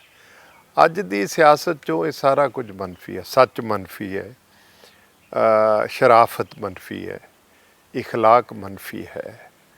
ਜਿੱਥੇ ਇਹ ਸਾਰਾ ਕੁਝ ਮਨਫੀ ਹੋਵੇ ਉੱਥੇ ਫਿਰ ਮੇਰੇ ਵਰਗੇ ਬੰਦਿਆਂ ਦਾ ਕੌਣ ਗਾਹਕ ਹੋਏਗਾ, ਸਮਝ ਗਏ ਨਾ ਜੀ। ਬਿਨਾਂ ਗਾਹਕ ਤੁਸੀਂ ਗੁਣ ਕਿੱਥੇ ਵੇਚੋ, ਹਾਂਜੀ। ਐਸੀ ਕੋਈ ਹੱਟ ਨਹੀਂ ਹੈ ਜਿੱਥੇ ਤੁਸੀਂ ਆਪਣੇ ਗੁਣ ਵੇਚਣੇ ਨੇ, ਤੁਹਾਨੂੰ ਪਛਾਣੇਗਾ ਕੌਣ? ਉਹ ਆਖੀ ਨਹੀਂ ਹੈ। ਹੁਣ ਗਿਆਨੀ ਕਰਤਾਰ ਸਿੰਘ ਕਿੱਥੋਂ ਲੱਭ ਕੇ ਲਿਆਉਂਗੇ, ਮਾਸਟਰ ਤਾਰਾ ਸਿੰਘ ਕਿੱਥੋਂ ਲੱਭ ਕੇ ਲਿਆਉਂਗੇ, ਬਾਬਾ ਖੜਕ ਸਿੰਘ ਕਿੱਥੋਂ ਲੱਭ ਕੇ ਲਿਆਉਂਗੇ? ਉਹ ਸਾਰੇ ਬੰਦੇ, ਉਹ ਬੜਾ ਪਿਆਰਾ ਸ਼ੇਰ ਹੈ ਕਿ ਨਾ ਰਹਾ ਜਨੂਨੇ ਰੁਖ ਵਫਾ, ये रसन ये दार करोगे क्या, जिन्हें जुर्म इश्क पे नाज था वो गुनाहगार चले गए। बंदे ही नहीं रहे। ਹੁਣ ਤੁਸੀਂ ਕੈਪਟਨ ਅਮਰਿੰਦਰ ਸਿੰਘ ਤੋਂ ਇਹ ਐਕਸਪੈਕਟ ਕਰੋ ਕਿ ਕਿਸੇ ਨੂੰ ਗਰੂਮ ਕਰੇਗਾ? ਨੱਕੋ ਨੱਕ ਈਰਖਾ ਤੱਕ ਭਰੇ ਹੋਏ ਨੇ ਔਰ ਮਜ਼ਾਲ ਹੈ ਇਹਨਾਂ ਦੇ ਸਾਹਮਣੇ ਕੋਈ ਬੰਦਾ ਕੋਈ ਸਿਆਣਪ ਦੀ ਗੱਲ ਕਰ ਜੇ, ਨਹੀਂ ਤਾਂ ਉਹਦਾ ਗਲ ਵੱਢਣ ਨੂੰ ਜਾਂਦੇ ਨੇ, ਉਹਦੀ ਜੀਭ ਵੱਢਣ ਨੂੰ ਜਾਂਦੇ ਨੇ। ਇਹੋ ਹੀ ਕੰਮ ਜਿਹੜਾ ਹੈਗਾ ਉਹ ਬਾਦਲ ਸਾਹਿਬ ਦਾ ਹੋਇਆ। ਦੇਖੋ ਨਾ, ਇਹ ਕਿੱਡੀ ਵੱਡੀ ਤਰਾਸਦੀ ਹੈ ਕਿ ਪੰਥ ਦੀ ਲੀਡਰਸ਼ਿਪ 'ਤੇ ਇਹ ਪਿਛਲੇ 25-30 3 ਦਹਾਕਿਆਂ ਤੋਂ ਛਾਏ ਹੋਏ ਨੇ, ਹਾਂਜੀ। ਹੁਣ ਸੁਖਬੀਰ ਸਿੰਘ ਨੇ, ਪਹਿਲਾਂ ਸਰਦਾਰ ਪ੍ਰਕਾਸ਼ ਸਿੰਘ ਬਾਦਲ ਸੀ। ਮੈਂ ਇਹ ਗੱਲ ਬਹੁਤ ਡਰ ਕੇ ਔਰ ਬੜੇ ਫਿਕਰ ਨਾਲ ਕਰ ਰਿਹਾ ਕਿ ਦੋਵੇਂ ਪਿਓ ਪੁੱਤ ਰਲ ਕੇ ਇਹ 5 ਪੌੜੀਆਂ ਦਾ ਪਾਠ ਨਹੀਂ ਜ਼ੁਬਾਨੀ ਕਰ ਸਕਦੇ ਜਪਜੀ ਸਾਹਿਬ ਦੀਆਂ। ਮੈਂ ਕਦੇ ਅੱਜ ਤੱਕ ਬਾਦਲ ਸਾਹਿਬ ਨੂੰ ਸਪੀਚ ਕਰਦਿਆਂ ਸੁਣਿਆ, ਮੈਂ ਕਦੇ ਗੁਰਬਾਣੀ ਦੀ ਇੱਕ ਤੁਕ ਦਾ ਸਹਾਰਾ ਲੈਂਦੇ ਨਹੀਂ ਵੇਖਿਆ। He would never quote Gurbani, he will never quote Sikh scripture.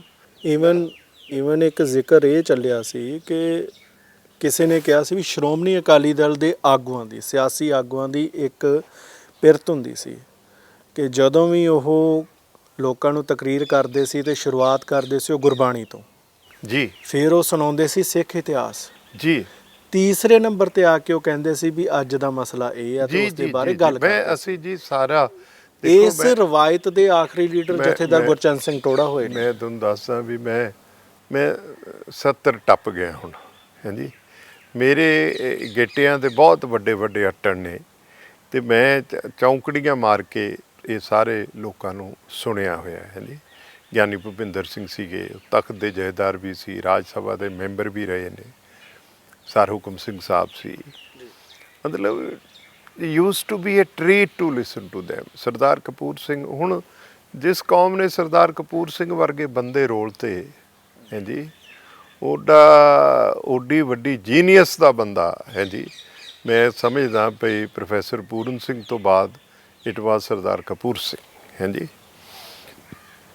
ਉਹ ਵੀ ਰੋਲ ਤਾਂ ਕੌਮ ਨੇ, ਉਹਨਾਂ ਨੂੰ ਜਿਉਂਦਿਆਂ ਤਾਂ ਕਿਸੇ ਨੇ ਰੈਕਗਨਾਈਜ਼ ਨਹੀਂ ਕੀਤਾ, ਮਰਨ ਤੋਂ ਬਾਅਦ ਤੁਸੀਂ ਜਿੰਨੇ ਮਰਜ਼ੀ ਕਿਸੇ ਦੇ ਸੋਲੇ ਗਾਈ ਜਾਓ ਹੈ ਜੀ। ਜਿਹੜੇ ਲੋਕ ਕੌਨਸ਼ੀਅਸ ਸੀ, ਜਿਹੜੇ ਲੋਕ ਸਜਗ ਸੀਗੇ ਕੌਮ ਦੀ ਹੋਣੀ ਵਾਸਤੇ, ਪੰਜਾਬ ਦੇ ਵਾਸਤੇ, ਜਿਨ੍ਹਾਂ ਨੇ ਕੁਰਬਾਨੀਆਂ ਵੀ ਕੀਤੀਆਂ, ਬਟ ਅਨਫੋਰਚੂਨੇਟਲੀ ਇਹ ਮੈਂ ਸਮਝਦਾ it's biggest tragedy of the Sikh people ਕਿ they never stood by those people who stood for the community. ਜਿਨ੍ਹਾਂ ਨੇ ਆਪਣੀਆਂ ਜ਼ਿੰਦਗੀਆਂ ਗਾਲਤੀਆਂ, ਕੌਮ ਨੇ ਉਹਨਾਂ ਦਾ ਕੋਈ ਮੁੱਲ ਨਹੀਂ ਪਾਇਆ। ਅਤੇ ਮੈਂ ਤਾਂ ਬਹੁਤ ਹੀ ਛੋਟੀ ਚੀਜ਼ ਹਾਂ ਉਹਨਾਂ ਦੇ ਮੁਕਾਬਲੇ। ਮੇਰਾ ਕੋਈ ਵਜੂਦ ਨਹੀਂ ਹੈ ਅਤੇ ਕੋਈ ਗਾਹਕ ਨਹੀਂ ਹੈ। ਬਾਹਰਲੇ ਦੇਸ਼ਾਂ ਦੀਆਂ ਯੂਨੀਵਰਸਿਟੀਆਂ ਸੱਦੇ ਦਿੰਦੀਆਂ ਨੇ ਕਿ ਤੁਸੀਂ ਆ ਕੇ ਇੰਟਰਫੇਥ 'ਤੇ ਬੋਲੋ ਹੈ ਜੀ। ਮੈਂ ਬੋਲਦਾ, ਉੱਥੇ ਬਾਹਰ ਡਿਸਕੋਰਸਿਸ ਹੁੰਦੇ ਨੇ, ਲੇਕਿਨ ਮਜਾਲ ਆ ਕਿ ਸ਼੍ਰੋਮਣੀ ਕਮੇਟੀ ਦਾ ਕੋਈ ਕਾਲਜ ਜਾਂ ਯੂਨੀਵਰਸਿਟੀ ਤੁਹਾਨੂੰ ਬੁਲਾ ਲਵੇ, ਕਿਉਂਕਿ ਇਹ ਗੱਲ ਬਾਦਲ ਪਰਿਵਾਰ ਨੂੰ ਪਸੰਦ ਨਹੀਂ ਹੈ। ਇਸ ਕਰਕੇ ਮਤਲਬ ਇੱਕ ਕਿਸਮ ਦੀ ਜਿਵੇਂ ਸਾਡੀ ਐਂਟਰੀ ਜਿਹੜੀ ਹੈ ਉਹ ਸਿੱਖ ਇੰਸਟੀਟਿਊਸ਼ਨਸ ਬੈਨ ਹੈ ਹਾਂਜੀ। ਅਤੇ ਮੈਂ ਜੋ ਕੁਛ ਵੀ ਪੜ੍ਹਿਆ ਇਤਿਹਾਸ ਜਾਂ ਸਕ੍ਰਿਪਚਰ ਜਾਂ ਜੋ ਮੇਰੇ ਅਨੁਭਵ ਨੇ, ਮੈਂ ਕਿਹਦੇ ਨਾਲ ਸਾਂਝੇ ਕਰਾਂ?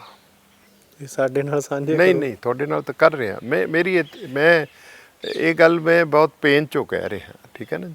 ਮੈਂ ਕਿਸੇ ਗੁਰਦੁਆਰਾ ਸਾਹਿਬ ਦੇ ਦੀਵਾਨ 'ਚ ਨਹੀਂ ਬੋਲ ਸਕਦਾ ਕਿਉਂਕਿ ਗੁਰਦੁਆਰੇ ਸ਼੍ਰੋਮਣੀ ਕਮੇਟੀ ਦੇ ਅੰਡਰ ਨੇ, ਠੀਕ ਹੈ ਨਾ। ਅਤੇ ਹਾਂ, ਜਿਹੜੀਆਂ ਸਿੰਘ ਸਭਾਵਾਂ ਨੇ ਉਹ ਵਿਚਾਰੀਆਂ ਬੁਲਾਉਂਦੀਆਂ, ਉੱਥੇ ਜਾ ਕੇ ਆਪਣੇ ਵਿਚਾਰ ਸਾਂਝੇ ਕਰਦੇ ਆ।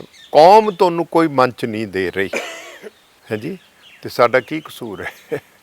ਸਾਡਾ ਕਸੂਰ ਸਿਰਫ ਇਹ ਹੈ ਕਿ ਅਸੀਂ ਨਹੀਂ ਉਹਨਾਂ ਦੀ ਲੱਥ ਹੇਠਾਂ ਦੀ ਨਹੀਂ ਲੰਘਦੇ। ਉਹਨਾਂ ਦੀਆਂ ਗਲਤੀਆਂ ਜਿਹੜੀਆਂ ਨੇ ਉਹ ਜ਼ੋਰ ਨਾਲ ਉਹਨਾਂ ਨੂੰ ਉਜਾਗਰ ਕਰਦੇ ਆ ਹੈ ਜੀ। ਇਸ ਕਰਕੇ ਉਹ ਸਾਨੂੰ ਕੁ ਥਾਂ ਸਮਝਦੇ ਨੇ ਹਰ ਚੀਜ਼ 'ਚ। ਅਦਰਵਾਈਜ਼ 550 ਸਾਲਾ ਗੁਜ਼ਰ ਗਿਆ ਹੈ, ਇਸ ਧਰਤੀ 'ਤੇ ਬੈਠੇ ਹਾਂ। ਇੱਥੇ ਫਤਿਹ ਦਿਵਸ ਮਨਾਇਆ ਗਿਆ ਹੈ ਬੰਦਾ ਸਿੰਘ ਬਹਾਦਰ ਦਾ।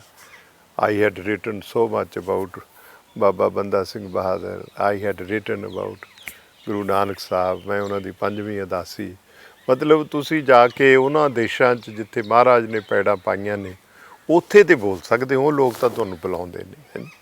ਆਈ ਬੀਨ ਟੂ ਕੀਨੀਆ ਹੈ ਜੀ, ਉਹ ਮੈਂ ਵੀ ਸਾਰੇ ਈਸਟ ਅਫਰੀਕਾ ਵਗੈਰਾ 'ਚ ਗਿਆ, ਉੱਥੋਂ ਦੇ ਗੁਰਦੁਆਰਿਆਂ 'ਚ ਸੰਗਤ ਯਾਦ ਕਰਦੀ ਹੈ। ਲੇਕਿਨ ਇੱਥੇ ਨਹੀਂ। ਇਹ ਨਹੀਂ ਕਿ ਮੈਨੂੰ ਕੋਈ ਅਕਾਲ ਤਖਤ ਸਾਹਿਬ ਨੇ ਕੋਈ ਮੈਨੂੰ ਕੋਈ ਸਜ਼ਾ ਲਾਈ ਹੋਈ ਹੈ, ਪਰ ਇੱਕ ਸੋਚ ਬਣ ਗਈ ਲੋਕਾਂ ਦੀ। ਬਿਲਕੁਲ। ਇਹ ਏਡੇ ਏਡੇ ਜਿਹੜੇ ਉਤਸਵ ਨੇ ਉਹ ਕੇਵਲ ਇੱਕ ਪਾਰਟੀ ਦੇ ਉਤਸਵ ਬਣ ਕੇ ਰਹਿ ਗਏ, ਕੌਮ ਦੇ ਨਹੀਂ ਬਣੇ। ਇਹ ਆਪਣੇ ਆਪ 'ਚ ਵੱਡੀ ਤਰਾਸਦੀ ਹੈ। ਜਥੇਦਾਰ ਗੁਰਚਰਨ ਸਿੰਘ ਟੋੜਾ ਨੂੰ ਕਿਵੇਂ ਯਾਦ ਕਰਦੇ ਹੋ? ਸੁਣਿਆ ਕਿ ਜਦੋਂ ਉਹਨਾਂ ਦਾ ਅਖੰਡ ਪਾਠ ਸਾਹਿਬ ਦਾ ਭੋਗ ਸੀ, ਤੁਹਾਡੀ ਤਕਰੀਰ ਬਹੁਤ ਸਾਲਾਂ ਤੱਕ ਯਾਦ ਰਹੀ ਉਹਨਾਂ ਬਾਰੇ। ਦੇਖੋ ਜਥੇਦਾਰ ਜੀ ਨਾਲ ਮੇਰੀ ਉਹ ਉਮਰ 'ਚ ਬਹੁਤ ਵੱਡੇ ਸੀ, ਉਹ ਮੈਨੂੰ ਬਹੁਤ ਪਿਆਰ ਕਰਦੇ ਸੀ। ਇੱਥੇ ਜਿਹੜਾ ਹੁਣ ਤੁਹਾਨੂੰ ਹੁਣ ਤੇ ਡਰਾਇੰਗ ਰੂਮਾਂ ਦਾ ਰਿਵਾਜ ਪੈ ਗਿਆ। ਪਹਿਲਾਂ ਸਾਡੀ ਵੱਡੀ ਪੁਰਾਣੀ ਬੈਠਕ ਤੇ ਇਹ ਤਬੇਲੇ ਹੁੰਦੇ ਸੀ। ਓਕੇ। ਉਦੋਂ ਤੋਂ ਉਹ ਇੱਥੇ ਆਉਂਦੇ ਸੀ ਟੋੜਾ ਸਾਹਿਬ, ਔਰ ਮੇਰੇ ਦਾਦਾ ਜੀ ਬੜੇ ਪਿਆਰ ਨਾਲ ਉਹਨਾਂ ਨੂੰ ਗੁਰਚਰਨ ਸੂਹ ਕਹਿੰਦੇ ਹੁੰਦੇ ਸੀ। ਸਾਈਕਲ ਤੇ ਆਉਂਦੇ ਸੀ। ਜਦੋਂ ਵੀ ਉਹਨਾਂ ਨੇ ਆਉਣਾ ਕਈ ਘੰਟੇ। ਮੇਰੇ ਦਾਦਾ ਜੀ ਰਿਆਸਤੀ ਅਕਾਲੀ ਦਲ ਦੇ ਜਨਰਲ ਸੈਕਟਰੀ ਸੀ ਤੇ ਉਹਨਾਂ ਸਮਿਆਂ ਦੇ ਪੜ੍ਹੇ ਲਿਖੇ ਬੰਦੇ ਸੀ। ਇਸ ਕਰਕੇ ਉਹਨਾਂ ਨੂੰ ਬਹੁਤ ਅਦਬ ਤੇ ਸਤਿਕਾਰ ਨਾਲ ਇਸ ਮਤਲਬ ਸਾਡੇ ਤਬੇਲੇ ਔਰ ਬੈਠਕ 'ਚ ਗਿਆਨ ਸਿੰਘ ਰਾੜੇ ਵਾਲਾ ਵੀ ਉਹਨਾਂ ਕੋਲ ਆਉਂਦੇ ਰਹੇ ਨੇ। ਮੈਂ ਉਹਨਾਂ ਦੇ ਇੱਥੇ ਹੀ ਦਰਸ਼ਨ ਕੀਤੇ ਨੇ। ਪੈਪਸੂ ਦੇ ਚੀਫ ਮਿਨਿਸਟਰ ਰਹੇ ਨੇ। ਮੇਰੇ ਦਾਦਾ ਜੀ ਦੇ ਬਹੁਤ ਮਿੱਤਰ ਸਨ। ਇਨਫੈਕਟ ਮੇਰਾ ਰਿਸ਼ਤਾ ਕਰਾਉਣ 'ਚ ਵੀ ਉਹੀ ਵਿਚੋਲੇ ਸਨ। ਹਾਂਜੀ। ਟੋਰਾ ਸਾਹਿਬ ਨੇ ਮੇਰੀ, ਤੁਸੀਂ ਨੇੜਤਾ ਪੁੱਛ ਰਹੇ ਹੋ, ਵੀ ਮੇਰੇ ਕੜਮਾਈ ਦੀ ਅਰਦਾਸ ਵੀ ਇੱਥੇ ਟੋੜਾ ਸਾਹਿਬ ਨੇ ਕੀਤੀ ਸੀ ਜਿੱਥੇ ਆਪਾਂ ਬੈਠੇ ਹਾਂ, ਅਤੇ ਮੇਰੇ ਆਨੰਦ ਕਾਰਜ ਦੀ ਅਰਦਾਸ ਵੀ ਟੋੜਾ ਸਾਹਿਬ ਨੇ ਕੀਤੀ ਸੀ। ਔਰ ਬਹੁਤ ਪਿਆਰ ਸਤਿਕਾਰ। ਕੁਝ ਰਸਤੇ ਜੁਦਾ ਵੀ ਹੋਏ, ਲੇਕਿਨ ਉਸ ਤੋਂ ਬਾਅਦ ਵੀ ਮੈਂ ਅਕਸਰ ਇਹ ਕਿਹਾ ਕਰਦਾ ਵੀ ਕੁਝ ਐਸੇ ਰਿਸ਼ਤੇ ਵੀ ਜ਼ਿੰਦਗੀ ਵਿੱਚ ਬਣ ਜਾਂਦੇ ਜੋ ਟੁੱਟ ਤਾਂ ਜਾਂਦੇ ਨੇ ਪਰ ਖ਼ਤਮ ਨਹੀਂ ਹੁੰਦੇ। ਸੋ ਅਜਿਹਾ ਹੀ ਇੱਕ ਰਿਸ਼ਤਾ ਪ੍ਰਧਾਨ ਸਾਹਿਬ ਨਾਲ ਸੀ। ਉਹਨਾਂ ਤੋਂ ਵੀ ਬੜਾ ਕੁਝ ਸਿੱਖਿਆ। ਉਹਨਾਂ ਦੀ ਸਾਦਗੀ, ਉਹਨਾਂ ਦੀ ਸੱਚਾਈ, ਉਹਨਾਂ ਦਾ ਅੰਮ੍ਰਿਤ ਵੇਲੇ ਜਾਗਣਾ, ਗਰੀਬ ਤੋਂ ਗਰੀਬ ਵਰਕਰ ਨੂੰ ਨਵਾਜਣਾ, ਬਹੁਤ ਸਾਰੀਆਂ ਐਸੀਆਂ ਖਸੂਸੀਆਤ ਸਨ ਉਹਨਾਂ ਦੇ ਕਿਰਦਾਰ ਵਿੱਚ ਜੋ ਸਿੱਖਣ ਵਾਲੀਆਂ ਸਨ। ਸਮਝ ਗਏ ਨਾ। ਇਸੇ ਕਰਕੇ ਉਹ ਬਹੁਤ ਲੰਬਾ ਸਮਾਂ ਜਿਹੜੀ ਪੰਥਕ ਰਾਜਨੀਤੀ ਸੀ ਉਹਦੇ ਸੀਨ 'ਤੇ ਉਹ ਵੀ ਇੱਕ ਵੱਡੇ ਹਸਤਾਖਰ ਬਣੇ, ਪਰ ਮੁੱਖ ਮੰਤਰੀ ਨਹੀਂ ਬਣ ਸਕੇ। ਲੇਕਿਨ ਗੁਰਚਰਨ ਸਿੰਘ ਟੋੜਾ ਦਾ ਨਾਮ ਨਹੀਂ ਮਿਟਾਇਆ ਜਾ ਸਕਦਾ। ਇਹ ਜਿਹੜਾ ਪਿਛਲੇ 50 ਸਾਲ ਦਾ ਇਤਿਹਾਸ ਹੈ ਉਹਦੇ 'ਚ ਉਹਨਾਂ ਦੀ ਬੜੀ ਵੱਡੀ ਕੰਟਰੀਬਿਊਸ਼ਨ ਹੈ। ਕੋਈ ਲੋਕ ਉਹਨਾਂ ਨੂੰ ਲੈਫਟਿਸਟ ਕਹਿੰਦੇ ਸੀ, ਕੋਈ ਕੁਛ ਕਹਿੰਦੇ ਸੀ, ਪਰ ਮੈਂ ਉਹਨਾਂ ਨੂੰ ਦੇਖਿਆ ਕਿ ਉਹ ਪੰਥਕ ਸਨ। ਹਾਂਜੀ। ਅਤੇ ਓਰੀਐਂਟੇਸ਼ਨ ਮਾਈਂਡ ਦੀ ਕਿਸੇ ਪਾਸੇ ਵੀ ਹੋ ਸਕਦੀ ਹੈ। ਹੁਣ ਜੇ ਆਪਾਂ ਕਹੀਏ ਵੀ ਗੁਰੂ ਨਾਨਕ ਸਾਹਿਬ ਨੇ ਮਲਕ ਭਾਗੋ ਦੇ ਪੂੜੇ ਛੱਡ ਕੇ ਭਾਈ ਲਾਲੋ ਦੇ ਘਰ ਕੋਦਰੇ ਦੀ ਰੋਟੀ ਖਾਧੀ। ਹਾਂਜੀ। ਅਤੇ ਹੁਣ ਆਪਾਂ ਇਹ ਕਹੀਏ ਵੀ ਉਹ ਲੈਫਟਿਸਟ ਸਨ, ਓਰੀਐਂਟੇਸ਼ਨ ਹਨ ਜੀ। ਠੀਕ ਹੈ ਨਾ। ਸੋ ਉਹ ਗੁਰੂ ਨਾਨਕ ਦੇ ਪੈਰੋਕਾਰ ਸੀ। ਉਹਨਾਂ ਦੀ ਓਰੀਐਂਟੇਸ਼ਨ ਆਫ ਮਾਈਂਡ ਜਿਹੜੀ ਸੀ ਉਹ ਨਾਨਕਵਾਦੀ ਸੀਗੀ। ਇਸ ਵਾਸਤੇ ਕੁਛ ਨਹੀਂ ਛੱਡ ਕੇ ਗਏ। ਤੁਸੀਂ ਹੈਰਾਨ ਹੋਵੋਗੇ ਕਿ ਮੈਨੂੰ ਤਾਂ ਇੰਨਾ ਵੀ ਨਹੀਂ ਯਾਦ ਵੀ ਉਹ ਕਿੰਨੇ ਵਰ੍ਹੇ ਰਾਜ ਸਭਾ ਦੇ ਮੈਂਬਰ ਰਹੇ, ਲੋਕ ਸਭਾ ਦੇ ਮੈਂਬਰ ਵੀ ਰਹੇ। ਉਹਨਾਂ ਦੇ ਪਿੰਡ ਟੈਲੀਫੋਨ ਨਹੀਂ ਸੀ, ਲੈਂਡਲਾਈਨ ਕਨੈਕਸ਼ਨ ਨਹੀਂ ਲਿਆ ਉਹਨਾਂ ਨੇ, ਹੈ ਹੀ ਨਹੀਂ ਸੀ। ਔਰ ਜਿਸ ਬੰਦੇ ਨੇ ਉਹਨਾਂ ਨੂੰ ਮਿਲਣਾ ਪਿੰਡ ਟੌੜੇ ਜਾ ਕੇ, ਅੱਛਾ ਉਹ ਰਾਤ ਨਹੀਂ ਸੀ ਬਾਹਰ ਕੱਢਦੇ ਕਿਤੇ। ਓਕੇ। 100-200 ਕਿਲੋਮੀਟਰ ਜੇ ਉਹਨਾਂ ਨੂੰ ਟਰੈਵਲ ਕਰਕੇ ਆਉਣਾ ਪਵੇ ਤਾਂ ਉਹਨਾਂ ਨੇ ਰਾਤ ਨੂੰ ਆਪਣੇ ਪਿੰਡ ਆਉਣਾ ਹੈ। ਹਾਂਜੀ। ਕੋਈ ਅਸਦ ਮਜਬੂਰੀ ਹੋਵੇ 300-400 ਕਿਲੋਮੀਟਰ ਦੂਰ ਬੈਠੇ ਨੇ ਤਾਂ ਰਾਤ ਕੱਟ ਲੈਣ, ਨਹੀਂ ਇੱਥੇ ਆਉਣਾ। ਫਿਰ ਇਹ ਆ ਵੀ ਜਿਸ ਬੰਦੇ ਨੇ ਉਹਨਾਂ ਨੂੰ ਮਿਲਣਾ ਤਾਂ ਉਹਨੂੰ ਸਾਰੀ ਰਾਤ ਜਾਗਣਾ ਪੈਂਦਾ ਸੀ। 1:30-2 ਵਜੇ ਉੱਠ ਕੇ ਬੰਦਾ ਤਿਆਰ ਹੋ ਕੇ, ਜੇ ਤੁਸੀਂ 4-4:30 ਵਜੇ ਨੂੰ ਟੌੜੇ ਪਿੰਡ ਚਲੇ ਗਏ ਤਾਂ ਉਹਨਾਂ ਨੂੰ ਮਿਲ ਸਕੋਗੇ। 5 ਵਜੇ ਦਿਨ ਚੜ੍ਹਨ ਤੋਂ ਪਹਿਲਾਂ ਤਾਂ ਉਹ ਪੰਧ ਹੀ ਜਿਹੜਾ ਸੀ ਉਹ ਆਪਣੀਆਂ ਪੰਧ 'ਤੇ ਤੁਰ ਪੈਂਦਾ ਸੀ। ਅਤੇ ਜਿਹੜਾ ਮੁਸਾਫਰ ਆਪਣਾ ਸਫ਼ਰ 4-5 ਵਜੇ ਸ਼ੁਰੂ ਕਰ ਦਿੰਦਾ, ਉਹਦੇ ਨਾਲ 10 ਵਜੇ ਅੰਗੜਾਈਆਂ ਲੈਣ ਵਾਲਾ ਬੰਦਾ ਨਹੀਂ ਉਹਦੇ ਨਾਲ ਭਿੜ ਸਕਦਾ। ਇਹੀ ਵਜ੍ਹਾ ਸੀ ਕਿ ਉਹਨਾਂ ਨੇ ਪੂਰਾ ਸੰਘਰਸ਼ ਕੀਤਾ ਔਰ ਬਾਦਲਾਂ ਦੇ ਨਾਲ ਅੜੇ। ਇਹ ਵੱਡੇ ਵੱਡੇ ਸਰਦਾਰ ਸਨ ਔਰ ਵੱਡੇ ਫਿਊਡਲ ਸਨ, ਪਰ ਉਹਨਾਂ ਦੀ ਸਾਦਗੀ ਔਰ ਉਹਨਾਂ ਦੀ ਕਮਿਟਮੈਂਟ ਦੇ ਕਰਕੇ ਉਹ ਇੰਨਾ ਸਮਾਂ ਜਿਹੜੀ ਇਹ ਪੰਥ ਦੀਆਂ ਸਫਾਂ ਵਿੱਚ ਉਹ ਇੱਕ ਵੱਡਾ ਨਾਮ ਬਣ ਕੇ ਉੱਭਰੇ। ਇਸ ਲਈ ਮੈਨੂੰ ਉਹਨਾਂ ਦੀ ਸੰਗਤ 'ਚੋਂ ਵੀ ਮੈਂ ਬਹੁਤ ਕੁਝ ਸਿੱਖਿਆ, ਬੜਾ ਚੋਗਾ ਚੁਗਿਆ। ਵੱਡੀ ਸ਼ਖਸੀਅਤ ਸੀ। ਸਰ ਗਿਆਨ ਸਿੰਘ ਰਾੜੇਵਾਲਾ, ਉਹ ਵੱਡੇ ਪਰਿਵਾਰ ਵਿੱਚੋਂ ਸਨ, ਪੁਰਾਣੇ ਸਰਦਾਰਾਂ ਵਿੱਚੋਂ ਸਨ, ਮਹਾਰਾਜੇ ਪਟਿਆਲੇ ਦੇ ਮਾਮੇ ਸਨ, ਜੱਜ ਵੀ ਰਹੇ। ਉਹਨਾਂ 'ਚ ਵੀ ਅੰਤਾਂ ਦੀ ਸਾਦਗੀ ਸੀ ਉਹਨਾਂ ਦੀਆਂ ਗੱਲਾਂ ਵਿੱਚ। ਉਹ ਮੈਂ ਕਦੇ ਐਸੇ ਵੀ ਬੰਦੇ ਤੁਸੀਂ ਸੋਚ ਸਕਦੇ ਹੋ ਵੀ ਜਿਨ੍ਹਾਂ ਦੀ ਜ਼ੁਬਾਨ 'ਤੇ ਕਦੇ ਗਾਲ ਹੀ ਨਹੀਂ ਸੁਣੀ। ਸਰ ਗਿਆਨ ਸਿੰਘ ਰਾੜੇਵਾਲਾ ਨੇ ਜੇ ਬਹੁਤ ਜ਼ੋਰ ਲਾ ਕੇ ਕੋਈ ਗੱਲ ਕਹਿਣੀ ਹੈ ਤਾਂ ਉਹ ਕਹਿੰਦੇ ਸੀ, ਮੈਂ ਵੀਰ ਜਵਿੰਦਰ, ਮੈਂ ਸੱਚਮੁੱਚ ਤੁਹਾਨੂੰ ਮੈਂ ਆਪਣੀ ਕਸਮ ਖਾ ਕੇ ਗੱਲ ਕਹਿ ਰਿਹਾ। ਤਾਂ ਇਸ ਗੱਲ 'ਤੇ ਉਹ ਇੰਨਾ ਜ਼ੋਰ ਲਾ ਦਿੰਦੇ ਸੀ ਕਿ ਮੈਂ ਇਹ ਗੱਲ ਬਹੁਤ ਸੱਚੀ ਤੁਹਾਨੂੰ ਦੱਸ ਰਿਹਾ, ਮੈਨੂੰ ਆਪਣੀ ਕਸਮ, ਮੈਂ ਸੱਚਮੁੱਚ ਤੁਹਾਨੂੰ ਇਹ ਗੱਲ ਆਪਣੀ ਕਸਮ ਖਾ ਕੇ ਕਹਿ ਰਿਹਾ। ਇੱਕ ਵਾਰੀ ਉਹਨਾਂ ਨਾਲ ਮੈਨੂੰ ਸਫ਼ਰ ਕਰਨ ਦਾ ਮੌਕਾ, ਉਹਨਾਂ ਕੋਲ ਪੁਰਾਣੀ ਇੱਕ ਫੀਟ ਜੇ ਸੀਗੀ, ਮੈਨੂੰ ਕਹਿਣ ਲੱਗੇ ਵੀ ਤੂੰ ਮੋਟਰ ਚਲਾ ਲੈਣਾ। ਮੈਂ ਗੁਰੂ ਗੋਬਿੰਦ ਸਿੰਘ ਕਾਲਜ ਚੰਡੀਗੜ੍ਹ ਪੜ੍ਹਦਾ ਸੀ, ਮੈਨੂੰ ਬਹੁਤੀ ਤਾਂ ਨਹੀਂ ਸੀ ਆਉਂਦੀ, ਪਰ ਮੈਨੂੰ ਸੀ ਵੀ ਇਸ ਬਹਾਨੇ ਚਲੋ ਮੋਟਰ ਹੀ ਚਲਾਵਾਂਗੇ। ਮੈਂ ਉਹਨਾਂ ਨੂੰ ਕਹਿ ਦਿੱਤਾ, ਮੈਂ ਕਿਹਾ ਜੀ ਚਲਾ ਲੈਣਾ। ਉਹਨਾਂ ਨੇ ਮੈਨੂੰ ਮੋਟਰ ਦੀਆਂ ਚਾਬੀਆਂ ਦੇ ਦਿੱਤੀਆਂ। ਤੂੰ ਮੈਂ ਚੰਡੀਗੜ੍ਹ 'ਚ ਗੇੜਾ ਗੂੜਾ ਜਿਹਾ ਦੇ ਕੇ ਐਂ ਸਮਝ ਲਿਆ ਵੀ ਮੈਂ ਹੁਣ ਖਾਸ ਹੀ ਚਲਾ ਸਕਦਾ। ਤਾਂ ਮੈਂ ਉਹਨਾਂ ਨਾਲ ਅਬੋਹਰ ਤੱਕ ਦਾ ਸਫ਼ਰ ਕੀਤਾ। ਹਾਂਜੀ, ਅਸੀਂ ਰਾਤ ਤਲਵੰਡੀ ਸਾਬੋ, ਉਹ ਕੋਈ ਪੁਰਾਣੇ ਰਿਆਸਤ ਦੇ ਵੱਡੇ ਸੇਠ ਸਨ, ਉਹਨਾਂ ਦੇ ਘਰ ਉਹ ਰਾਤ ਰੁਕੇ, ਫਿਰ ਅੱਗੇ ਗਏ। ਤਾਂ ਸਵੇਰੇ ਜਲਦੀ ਨਿਕਲੇ, ਕਹਿੰਦੇ ਆਪਾਂ ਜਲਦੀ ਨਿਕਲਣਾ। ਅਤੇ ਰਸਤੇ 'ਚ ਇੱਕ ਨਹਿਰ ਆਉਂਦੀ ਸੀ। ਸਰ ਗਿਆਨ ਸਿੰਘ ਕਹਿਣ ਲੱਗੇ, ਇਹ ਨਹਿਰ 'ਤੇ ਗੱਡੀ ਰੋਕ ਲਓ, ਹਾਂਜੀ, ਅਤੇ ਨਾਲੇ ਮੈਂ ਇਸ਼ਨਾਨ ਕਰ ਲਵਾਂ, ਨਾਲੇ ਮੈਂ ਪਾਠ ਕਰ ਲਵਾਂ। ਹਾਂਜੀ, ਮੈਂ ਉਹ ਗੱਡੀ ਸੜਕ 'ਤੇ ਰੋਕ ਲਈ ਅਤੇ ਉਹ ਆਪਣਾ ਇੱਕ ਥੈਲਾ ਜਿਹਾ ਲੈ ਕੇ ਉਹ ਨਹਿਰ ਦੇ ਕਿਨਾਰੇ ਬੜੀ ਦੂਰ ਤੱਕ ਨਿਕਲ ਗਏ। ਅਤੇ ਮੁੜ ਕੇ ਆ ਕੇ ਉਹਨਾਂ ਨੇ ਉਹ ਨਹਿਰ 'ਚ ਇਸ਼ਨਾਨ ਕੀਤਾ, ਆਪਣੇ ਕੱਪੜੇ ਬਦਲੇ, ਨਹਿਰ ਦੇ ਕਿਨਾਰੇ ਬੈਠ ਕੇ ਜਪਜੀ ਸਾਹਿਬ ਦਾ ਪਾਠ ਕੀਤਾ। ਉੱਥੇ ਉਹਨਾਂ ਨੇ ਦਾਤਣ ਦੂਤਣ ਕੀਤੀ। ਕਮਾਲ। ਹਾਂਜੀ, ਅਤੇ ਉਸ ਤੋਂ ਬਾਅਦ ਉਹ ਕਹਿੰਦੇ ਚਲੋ ਚੱਲੀਏ ਹੁਣ ਆਪਾਂ ਬ੍ਰੇਕਫਾਸਟ ਫਲਾਣੀ ਜਗ੍ਹਾ ਕਰਾਂਗੇ। ਅਤੇ ਮੈਂ ਦੇਖਿਆ ਉਹਨਾਂ ਦੇ ਜਿਹੜੇ ਕਮੀਜ਼ ਦੇ ਜਿਹੜੇ ਅਸੀਂ ਹੁਣ ਲਾਉਂਦੇ ਹਾਂ ਨਾ ਕਫਲਿੰਗਸ, ਇਹ ਮੈਂ ਪਹਿਲੀ ਵਾਰੀ ਸਰਦਾਰ ਗਿਆਨ ਸਿੰਘ ਰਾੜੇਵਾਲੇ ਦੇ ਕਮੀਜ਼ ਨੂੰ ਦੇਖੇ ਸੀ ਲੱਗੇ ਹੋਏ ਬਟਨ ਪੁਰਾਣੇ।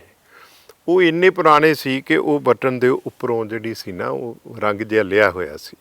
ਅਤੇ ਇਹ ਜਿਹੜੇ ਕਮੀਜ਼ ਸੀਗੇ ਇਹ ਉਧੜੇ ਹੋਏ ਸੀ, ਘਸ ਕੇ ਉਧੜੇ ਹੋਏ ਸੀ, ਅਤੇ ਇਹਦੇ ਵਿੱਚੋਂ ਬੁਕਰਮ ਜਿਹੀ ਜਿਹੜੀ ਸੀ ਉਹ ਬਾਹਰ ਨਜ਼ਰ ਆਉਂਦੀ ਸੀ। ਅਤੇ ਇਹ ਕੁੜਤੇ ਦਾ ਸਟਾਈਲ ਵੀ ਸਰਦਾਰ ਗਿਆਨ ਸਿੰਘ ਇਹ ਮੈਂ ਉਹਨਾਂ ਤੋਂ ਗ੍ਰਹਿਣ ਕੀਤਾ, ਆਹ ਗੋਲ ਕਫ ਹੈ ਜੀ। ਅਤੇ ਮੈਂ ਇੰਨੀ ਕੁ ਮੇਰੀ ਨੇੜਤਾ ਸੀ, ਮੈਂ ਉਹਨਾਂ ਨੂੰ ਕਿਹਾ ਸਰ ਸਾਹਿਬ ਇਹ ਉਧੜ ਗਿਆ ਸਾਰਾ, ਘਸ ਗਿਆ ਕੁੜਤਾ, ਇਹ ਬੋਸੀਦਾ ਹੋ ਗਿਆ, ਇਹਨੂੰ ਬਦਲ ਲਈਏ।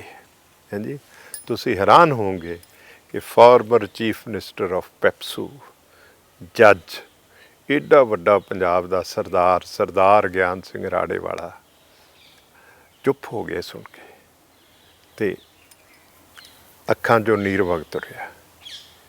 ਮੈਂ ਹੈਰਾਨ ਹੋ ਗਿਆ ਦੇਖ ਕੇ, ਮੈਂ ਕਿਹਾ ਪਤਾ ਨਹੀਂ ਮੈਂ ਐਡੀ ਕਿਹੜੀ ਗੱਲ ਕਹਿਤੀ। ਮੈਂ ਸਰ ਸਾਹਿਬ ਕੀ ਹੋ ਗਿਆ?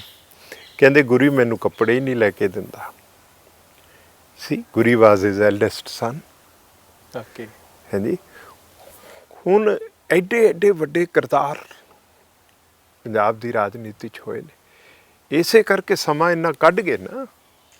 ਨਹੀਂ ਤਾਂ ਜੇ ਹੁਣ ਵਾਲਿਆਂ ਵਰਗੇ ਬੰਦੇ ਹੁੰਦੇ, ਹੁਣ ਤਾਂ ਇਹ ਸਭ ਕੁਛ ਹੀ ਚਟਮ ਕਰ ਗਏ, ਛੱਡੇ ਹੀ ਕੱਖ ਨਹੀਂ। ਪੰਜਾਬ ਦੇ ਪੱਲੇ ਕੀ ਰਹਿ ਗਿਆ?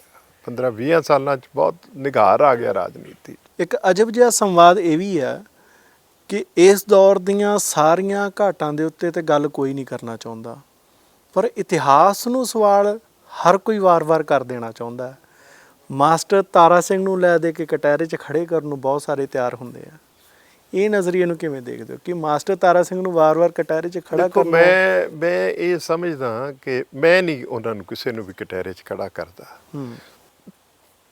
ਮੈਂ ਸਮਝਦਾ ਕਿ ਦੇ ਵਰ ਦੀ ਬੈਸਟ ਪੀਪਲ ਜਿਨ੍ਹਾਂ ਨੇ ਉਸ ਵੇਲੇ ਕੌਮ ਨੂੰ ਲੀਡ ਕੀਤਾ ਹਾਂਜੀ ਬਾਬਾ ਖੜਕ ਸਿੰਘ ਸੀਗੇ ਬੇਤਾਜ ਬਾਦਸ਼ਾਹ ਸਿੱਖਾਂ ਦੇ। ਐਵੇਂ ਤਾਂ ਨਹੀਂ ਉਹਨਾਂ ਨੂੰ ਇਹ ਲਕਬ ਨਾਲ ਜਾਣਿਆ ਜਾਂਦਾ ਜੀ। ਉਹ ਵੀ ਬੜੇ ਵੱਡੇ ਰੀਸ ਸੀਗੇ, ਬਹੁਤ ਵੱਡੇ। ਉਹਨਾਂ ਦੇ ਪਿਤਾ ਜੀ ਬੜੇ ਵੱਡੇ ਇੰਡਸਟਰੀਲਿਸਟ ਸੀ। ਐਂਡ ਬਾਬਾ ਖੜਕ ਸਿੰਘ ਵਾਜ਼ ਲਾ graduate, do you know that. ਔਰ ਜਦੋਂ ਇਹ ਪੂਰਨ ਸਵਰਾਜ ਦਾ ਮਤਾ ਆਲ ਇੰਡੀਆ ਕਾਂਗਰਸ ਦੇ ਸੈਸ਼ਨ ਵਿੱਚ ਪਿਆ ਹੈਗਾ ਅਤੇ ਲਾਹੌਰ, ਉਸ ਤੋਂ ਇੱਕ ਦਿਨ ਪਹਿਲਾਂ ਬਾਬਾ ਖੜਕ ਸਿੰਘ ਨੇ ਇੱਕ ਬਹੁਤ ਵੱਡਾ ਸਿੱਖਾਂ ਦਾ ਜਲੂਸ ਕੱਢਿਆ ਸੀ। ਕਹਿੰਦੇ ਨੇ ਕਿ ਓਡਾ ਵੱਡਾ ਇਕੱਠ ਨਹੀਂ ਕਦੇ ਹੋਇਆ, ਹਾਥੀ 'ਤੇ ਜਲੂਸ ਕੱਢਿਆ ਉਹਨਾਂ ਨੇ। ਅਤੇ ਉਸ ਜਲੂਸ ਦੇ ਅੰਗਰੇਜ਼ ਜਿਹੜੇ ਜਰਨਲਿਸਟ ਨੇ ਉਹਨਾਂ ਨੇ ਲਿਖਿਆ ਕਿ ਸਿੱਖਾਂ ਦੇ ਉਸ ਜਲੂਸ ਦੇ ਸਾਹਮਣੇ ਆਲ ਇੰਡੀਆ ਕਾਂਗਰਸ ਦਾ ਜਿਹੜਾ ਜਲਸਾ ਸੀ ਉਹ ਜਲੂਸੀ ਮੱਠੀ ਪੈ ਗਈ। ਜਦ ਕਿ ਉਸ ਜਲਸੇ 'ਚ ਜਵਾਹਰ ਲਾਲ ਨਹਿਰੂ, ਮੋਤੀ ਲਾਲ ਨਹਿਰੂ, ਆਚਾਰੀਆ ਕ੍ਰਿਪਲਾਨੀ, ਮਹਾਤਮਾ ਗਾਂਧੀ, ਸਰਦਾਰ ਪਟੇਲ, ਇਹ ਵੱਡੇ ਵੱਡੇ ਸਾਰੇ ਲੀਡਰ, ਰਾਜਗੋਪਾਲ ਆਚਾਰੀਆ, ਸਾਰੇ ਲਾਹੌਰ ਆਏ ਹੋਏ ਸੀ। ਮਜਬੂਰ ਹੋ ਗਏ ਅਗਲੇ ਦਿਨ ਬਾਬਾ ਖੜਕ ਸਿੰਘ ਦੇ ਚੁਬਾਰੇ 'ਚ ਸਾਰੇ ਪਹੁੰਚੇ। ਹਿਸਟੋਰੀਅਨ ਲਿਖਦਾ ਹੈ ਕਿ ਦੰਗ ਰਹਿ ਗਏ ਮਹਾਤਮਾ ਗਾਂਧੀ ਜਦੋਂ ਬਾਬਾ ਖੜਕ ਸਿੰਘ ਨੇ ਸਾਰੀ ਗੁਫ਼ਤਗੂ ਉਹਨਾਂ ਨਾਲ ਅੰਗਰੇਜ਼ੀ 'ਚ ਕੀਤੀ। ਓਕੇ। ਹਾਂਜੀ। ਔਰ ਇੰਨੀ ਫਲੂਐਂਟ ਅੰਗਰੇਜ਼ੀ ਬੋਲਦੇ ਸੀਗੇ ਅਤੇ ਉਹਨਾਂ ਨੇ ਕਿਹਾ ਭਈ ਹਿੰਦੁਸਤਾਨ ਆਜ਼ਾਦ ਨਹੀਂ ਹੋ ਸਕਦਾ, ਇਹ ਆਜ਼ਾਦੀ ਦੀ ਜੰਗ ਜਿਹੜੀ ਹੈ ਇਹ ਲੜੀ ਨਹੀਂ ਜਾ ਸਕਦੀ ਜਦ ਤੱਕ ਸਿੱਖ ਉਹਦੇ 'ਚ ਸ਼ਾਮਲ ਨਹੀਂ ਹੁੰਦੇ। ਸਿੱਖ ਤਦ ਸ਼ਾਮਲ ਹੋਣਗੇ ਜੇ ਬਾਬਾ ਖੜਕ ਸਿੰਘ ਉਹਨਾਂ ਨੂੰ ਕਹੇਗਾ। Then Baba Kharak Singh made an appeal to the Sikhs ਕਿ ਸ਼ਾਮਲ ਹੋ ਕਾਂਗਰਸ ਦੀ ਜਿੰਨੀ ਜੱਦੋ-ਜਹਿਦ ਹੈ। ਉਸ ਤੋਂ ਬਾਅਦ ਫਿਰ ਸਿੱਖ ਐਕਟਿਵ ਹੋ ਗਏ, ਕਿੰਨੀਆਂ ਕੁਰਬਾਨੀਆਂ ਹੋਈਆਂ, ਕਿੰਨੇ ਲੋਕ ਫਾਂਸੀ 'ਤੇ ਚੜ੍ਹੇ। ਔਰ ਜੋ ਇਕਰਾਰ ਉਹਨਾਂ ਨੇ ਬਾਬਾ ਖੜਕ ਸਿੰਘ ਨਾਲ ਕੀਤੇ ਹੈ ਜੀ ਕਿ ਅਸੀਂ ਇੱਕ ਐਸਾ ਖਿੱਤਾ ਉਲੀਕਾਂਗੇ ਜਿੱਥੇ ਜਿਹੜੀਆਂ ਸਿੱਖ ਐਸਪੀਰੇਸ਼ਨਸ ਨੇ ਦੇ ਵਿਲ ਫਾਈਂਡ ਏ ਗਲੋ ਹੈ ਜੀ, ਉਹਨਾਂ ਨੂੰ ਗੌਰਵ ਹੋਏਗਾ ਉਸ ਖਿੱਤੇ ਵਿੱਚ ਹੈ ਜੀ। ਉੱਥੇ ਸਿੱਖ ਧਰਮ, ਸਿੱਖ ਸੱਭਿਆਚਾਰ, ਸਿੱਖ ਬੋਲੀ ਹੈ ਜੀ, ਭਾਸ਼ਾਈ ਸੱਭਿਆਚਾਰ ਇਹ ਮੌਲੇਗਾ, ਖੋਲ੍ਹੇਗਾ ਅਤੇ ਤੁਹਾਨੂੰ ਸਾਰੀਆਂ ਅਟੋਨਮੀਜ਼ ਹੋਣਗੀਆਂ। ਇੰਨੀਆਂ ਗੱਲਾਂ ਕਰਦੀਆਂ ਕਿ ਬਾਬਾ ਉਹ ਵਿਚਾਰੇ ਸਧਾਰਨ ਲੋਕ ਸੀ ਐਂਡ ਹੀ ਬਿਲੀਵਡ ਦੈਮ। ਇਸ ਕਰਕੇ ਉਹਨਾਂ ਨੇ ਅਪੀਲ ਕਰਤੀ। ਲੇਕਿਨ ਜਦੋਂ ਦੇਸ਼ ਆਜ਼ਾਦ ਹੋ ਗਿਆ ਅਤੇ ਆਜ਼ਾਦ ਹੋਣ ਤੋਂ ਬਾਅਦ ਉਹ ਦਿੱਲੀ ਮੁਕੀਮ ਹੋ ਗਏ। ਬਾਬਾ ਖੜਕ ਸਿੰਘ ਹੀ ਸੈਟਲਡ ਇਨ ਦਿੱਲੀ ਅਤੇ ਸਿਰਫ ਇੱਕ ਵਾਰ ਉਹ ਪੰਡਿਤ ਜਵਾਹਰ ਲਾਲ ਨਹਿਰੂ ਨੂੰ ਮਿਲੇ ਨੇ ਦੇਸ਼ ਦੇ ਆਜ਼ਾਦ ਹੋਣ ਤੋਂ ਬਾਅਦ। ਅਤੇ ਉਹਨਾਂ ਨੇ ਇਹੀ ਕਿਹਾ ਕਿ ਪੰਡਿਤ ਜੀ ਮਤਲਬ ਜਿਹੜੀਆਂ ਤੁਸੀਂ ਸਾਡੇ ਨਾਲ ਸੋਲਮ ਕਮਿਟਮੈਂਟਸ ਕੀਤੀਆਂ ਸੀ ਉਹਨਾਂ ਨੂੰ ਲਾਗੂ ਕਰਨ ਦਾ ਸਮਾਂ ਬੀਤਦਾ ਜਾ ਰਿਹਾ ਅਤੇ ਉਹ ਲਾਗੂ ਕਰੋ ਹੁਣ। ਪੰਡਿਤ ਜੀ ਨੇ ਹੱਸ ਕੇ ਟਾਲ ਦਿੱਤਾ कि बाबा खड़क सिंह जी, बाबा जी अब वक्त गुज़र गया है और वक्त बदल गया है। वक्त के बदल जाने के बाद तमाम इकरार भी बदल जाते हैं। वो एश्योरेंसेस उस वक्त की थी जब हिंदुस्तान ग़ुलाम था। अब देश आज़ाद हो चुका है, बहुत कुछ बदल गया है, वो पुरानी हो गई हैं बातें। बाबा जी आप अपने बारे बताओ, क्या चाहते हो, गवर्नर रखना है या कोई सेंटर का मिनिस्टर बनना है, वो बना देते हैं आपको। तो that was the first and last meeting of Baba Kharak Singh with Pandit Jawahar Lal Nehru and he came back home. उस तो बाद कईयां ने कहा भी जी याद करा दो, कहते नहीं याद कराउण दी की लोड़ है, जद मुकर ही गए बंदे, हुण की याद कराउणा। याद तो उहनूं कराओ जिहड़ा भुल्लिया होवे, जिहड़ा मुकर गया होवे ਉਹਨੂੰ ਨਹੀਂ ਯਾਦ ਕਰਾਇਆ ਜਾ ਸਕਦਾ। ਅਤੇ ਇੱਕ ਦੋ ਵਾਰ ਬਾਬਾ ਜੀ ਦੇ ਜਨਮ ਦਿਨ 'ਤੇ ਰਾਸ਼ਟਰਪਤੀ ਵੀ ਆਉਂਦਾ ਸੀ ਵਧਾਈ ਦੇਣ, ਰਜਿੰਦਰ ਪ੍ਰਸਾਦ ਆਉਂਦੇ ਰਹੇ ਨੇ, ਜਵਾਹਰ ਲਾਲ ਨਹਿਰੂ ਆਉਂਦੇ ਰਹੇ ਨੇ। ਇੱਕ ਵਾਰ ਰਜਿੰਦਰ ਪ੍ਰਸਾਦ ਡਾਕਟਰ ਸਾਹਿਬ ਨੇ ਕਿਹਾ ਕਿ ਦੱਸੋ ਤੁਸੀਂ, ਤੁਹਾਨੂੰ ਨਾਮਜ਼ਦ ਕਰ ਦਈਏ ਪਾਰਲੀਮੈਂਟ 'ਚ ਅਤੇ ਤੁਸੀਂ ਸੈਂਟਰ ਦੇ ਮਿਨਿਸਟਰ ਬਣ ਜਾਓ। ਕਹਿਣ ਲੱਗੇ ਮੈਨੂੰ ਮੁਝੇ ਕੁਛ ਨਹੀਂ ਚਾਹੀਏ, ਮੈਂ ਸਿੱਖਾਂ ਨੂੰ ਮੂੰਹ ਦਿਖਾਉਣ ਜੋਗਾ ਨਹੀਂ ਰਿਹਾ, ਤੁਸੀਂ ਕੁਛ ਐਸਾ ਕਰੋ ਕਿ ਮੈਂ ਵਾਪਸ ਆਪਣੀ ਕੌਮ ਨੂੰ ਮੂੰਹ ਦਿਖਾ ਸਕਾਂ। ਮੈਂ ਉਹਨਾਂ ਨੂੰ ਕਿਹਾ ਸੀ ਕਿ ਕਾਂਗਰਸ ਦੀ ਮਦਦ ਕਰੋ। ਬਿਲਕੁਲ। ਕਾਂਗਰਸ ਆਪਣੇ ਇਕਰਾਰਾਂ ਤੋਂ ਮੁੱਕਰ ਗਈ। ਹੁਣ ਮੇਰੀ ਕੌਮ ਮੈਨੂੰ ਦੋਸ਼ੀ ਮੰਨਦੀ ਹੈ ਕਿ ਮੈਂ ਉਹਨਾਂ ਨੂੰ ਗਲਤ ਰਸਤੇ ਪਾਤਾ। ਜੇ ਮੈਂ ਨਾ ਪਾਉਂਦਾ ਤਾਂ ਉਸ ਵੇਲੇ ਉਹ ਆਪਣਾ ਅਸਤਿਤਵ ਜਿਹੜਾ ਸੀ ਉਹ ਕੌਮ ਤੈਅ ਕਰ ਸਕਦੀ ਸੀ। ਜਦੋਂ ਪਾਕਿਸਤਾਨ ਬਣ ਰਿਹਾ ਸੀ, ਜਦੋਂ ਇਹ ਸਾਰਾ ਕੁਝ ਹੋ ਰਿਹਾ ਸੀ, ਅੰਗਰੇਜ਼ ਸਭ ਕੁਝ ਦਿੰਦਾ ਸੀ, but he said my people trusted you. Now you betrayed us, you betrayed me, you betrayed my people. What can I say? ਮੈਨੂੰ ਤਾਂ ਕੁਛ ਚਾਹੀਦਾ ਹੀ ਨਹੀਂ ਹੈ। ਤੇ ਇਸੇ ਤਰ੍ਹਾਂ ਉਹ ਆਪਣੀ ਜ਼ਿੰਦਗੀ ਬਿਤਾ ਕੇ ਔਰ ਬੜੀ ਇੱਕ ਗੁਮਨਾਮ ਕਿਸਮ ਦੀ ਮੌਤ ਇਸ ਕੌਮ ਦੇ ਬੇਤਾਜ ਬਾਦਸ਼ਾਹ ਦੀ ਹੋਈ। ਅੱਜ ਨਹੀਂ ਕੌਮ ਯਾਦ ਕਰਦੀ। I have written about him also. ਬਹੁਤ ਵੱਡੀਆਂ ਵੱਡੀਆਂ ਸ਼ਖਸੀਅਤਾਂ ਮਤਲਬ ਕੌਮ 'ਚ ਪੈਦਾ ਹੋਈਆਂ ਨੇ। ਹੁਣ ਤਾਂ ਕਿਸੇ ਨੂੰ ਇਹ ਹੀ ਨਹੀਂ ਪਤਾ ਵੀ ਚਾਹੀਦਾ ਕੀ ਹੈ, ਗੋਲ ਕੀ ਨੇ। ਇਸ ਗੱਲ ਦਾ ਕੋਈ ਫਰਕ ਨਹੀਂ ਪੈਂਦਾ ਕਿ ਸਾਰਾ ਪੰਥ ਜਿਹੜਾ ਹੈਗਾ ਉਹ ਬੀਜੇਪੀ ਨਾਲ ਸਮਝੌਤਾ ਕਰ ਲੇ। ਕਿਸੇ ਨੂੰ ਇਹ ਹੀ ਨਹੀਂ ਪਤਾ ਕਿ ਬੀਜੇਪੀ ਕਰਨਾ ਕੀ ਚਾਹੁੰਦੀ ਹੈ, ਆਰਐਸਐਸ ਕੀ ਕਰਨਾ ਚਾਹੁੰਦੀ ਹੈ, ਨਾਗਪੁਰ ਦਾ ਏਜੰਡਾ ਕੀ ਹੈ, ਉਹਦੇ 'ਚ ਮਿਨੋਰਿਟੀਜ਼ ਕਿੱਥੇ ਖੜ੍ਹਦੀਆਂ ਨੇ। ਸਾਡਾ ਧਰਮ, ਸਾਡਾ ਸੱਭਿਆਚਾਰ, ਸਾਡੀ ਬੋਲੀ, ਸਾਡੇ ਪਹਿਰਾਵੇ, ਸਾਡਾ ਸਾਰਾ ਕੁਝ ਜਿਹੜਾ ਹੈਗਾ ਉਹ ਅਸਿਮੀਲੇਟ ਕੀਤਾ ਜਾ ਰਿਹਾ, ਜਿਹੜਾ ਕਦੇ ਰਿਵਾਈਵ ਨਹੀਂ ਹੋਣਾ। ਦੇਖੋ ਨਾ, ਜਦੋਂ ਕੌਮਾਂ ਦੇ ਸੱਭਿਆਚਾਰ ਮਿਟ ਜਾਣ, ਕੌਮਾਂ ਦੇ ਧਰਮ 'ਤੇ ਹਮਲੇ ਹੋ ਜਾਣ, ਕੌਮਾਂ ਦਾ ਇਤਿਹਾਸ ਮਿਟਾ ਦਿੱਤਾ ਜਾਏ ਔਰ ਕੌਮਾਂ ਦੀ ਭਾਸ਼ਾ ਮਿਟਾ ਦਿੱਤੀ ਜਾਏ, ਉਹਨੂੰ ਕੌਣ ਰਿਵਾਈਵ ਕਰੇਗਾ? 100 ਸਾਲ ਬਾਅਦ ਦੀਆਂ ਜਿਹੜੀਆਂ ਨਸਲਾਂ ਨੇ ਉਹਨਾਂ ਨੂੰ ਇਹ ਚੇਤਾ ਵੀ ਨਹੀਂ ਹੋਣਾ ਕਿ ਸਾਡਾ ਇਤਿਹਾਸ ਇਸ ਤਰ੍ਹਾਂ ਦਾ ਸੀ, ਸਾਡਾ ਸੱਭਿਆਚਾਰ ਇੱਦਾਂ ਦਾ ਸੀ, ਇਹ ਫਲਾਣੇ ਦਹਾਕੇ 'ਚ ਮਿਟਾਇਆ ਗਿਆ। ਇਹ ਆਰਐਸਐਸ ਵੱਲੋਂ ਕਦੋਂ ਸਜੱਗ ਹੋਣਗੇ? ਇਹ ਰੈਨੀਸੈਂਸ ਕਦੋਂ ਹੋਏਗੀ? ਇਸ ਕਰਕੇ ਇਹ ਸਾਰੀਆਂ ਗੱਲਾਂ ਉਦਾਸ ਕਰਨ ਵਾਲੀਆਂ ਨੇ, ਸਮਝ ਗਏ ਨਾ। ਮੈਂ ਇਸੇ ਕਰਕੇ ਸ਼ੁਰੂਆਤ ਦੇ ਵਿੱਚ ਵਾਰ-ਵਾਰ ਇਹੋ ਸਵਾਲ ਕਰ ਰਿਹਾ ਸਾਂ ਵੀ ਇਹ ਸਿਆਸਤ ਦਾ ਪੰਜਾਬ ਦੇ ਅੰਦਰ ਇੱਕ ਖਲਾ ਆ। ਇੰਟੈਲੈਕਚੁਅਲ ਬੰਦਾ ਮਿਸਫਿਟ ਹੋ ਰਿਹਾ, ਸਿਆਸਤ 'ਚ ਖਲਾ ਆ, ਲੋਕ ਤੁਹਾਡੇ ਤੋਂ ਉਮੀਦ ਭਰ ਰਹੇ ਨੇ, ਤੁਸੀਂ ਮਿਸਫਿਟ ਹੋ। ਨਹੀਂ, ਮੈਂ ਜਿਹੜੀ ਬੇਨਤੀ ਕਰ ਰਿਹਾ, ਦੇਖੋ ਕਿੱਥੇ ਜਾ ਕੇ ਸਾਨੂੰ ਉਦਾਹਰਨ ਦੇ ਤੌਰ 'ਤੇ ਕਿੱਥੇ ਜਾ ਕੇ ਰੌਸ਼ਨੀ ਮਿਲੇਗੀ? ਤੁਸੀਂ ਇੱਕ ਸ਼ਬਦ ਵਰਤਿਆ ਸੀ ਮੈਜੋਰਿਟੇਰੀਅਨਿਜ਼ਮ। ਮੈਂ ਅਰਜ਼ ਕਰਾਂ,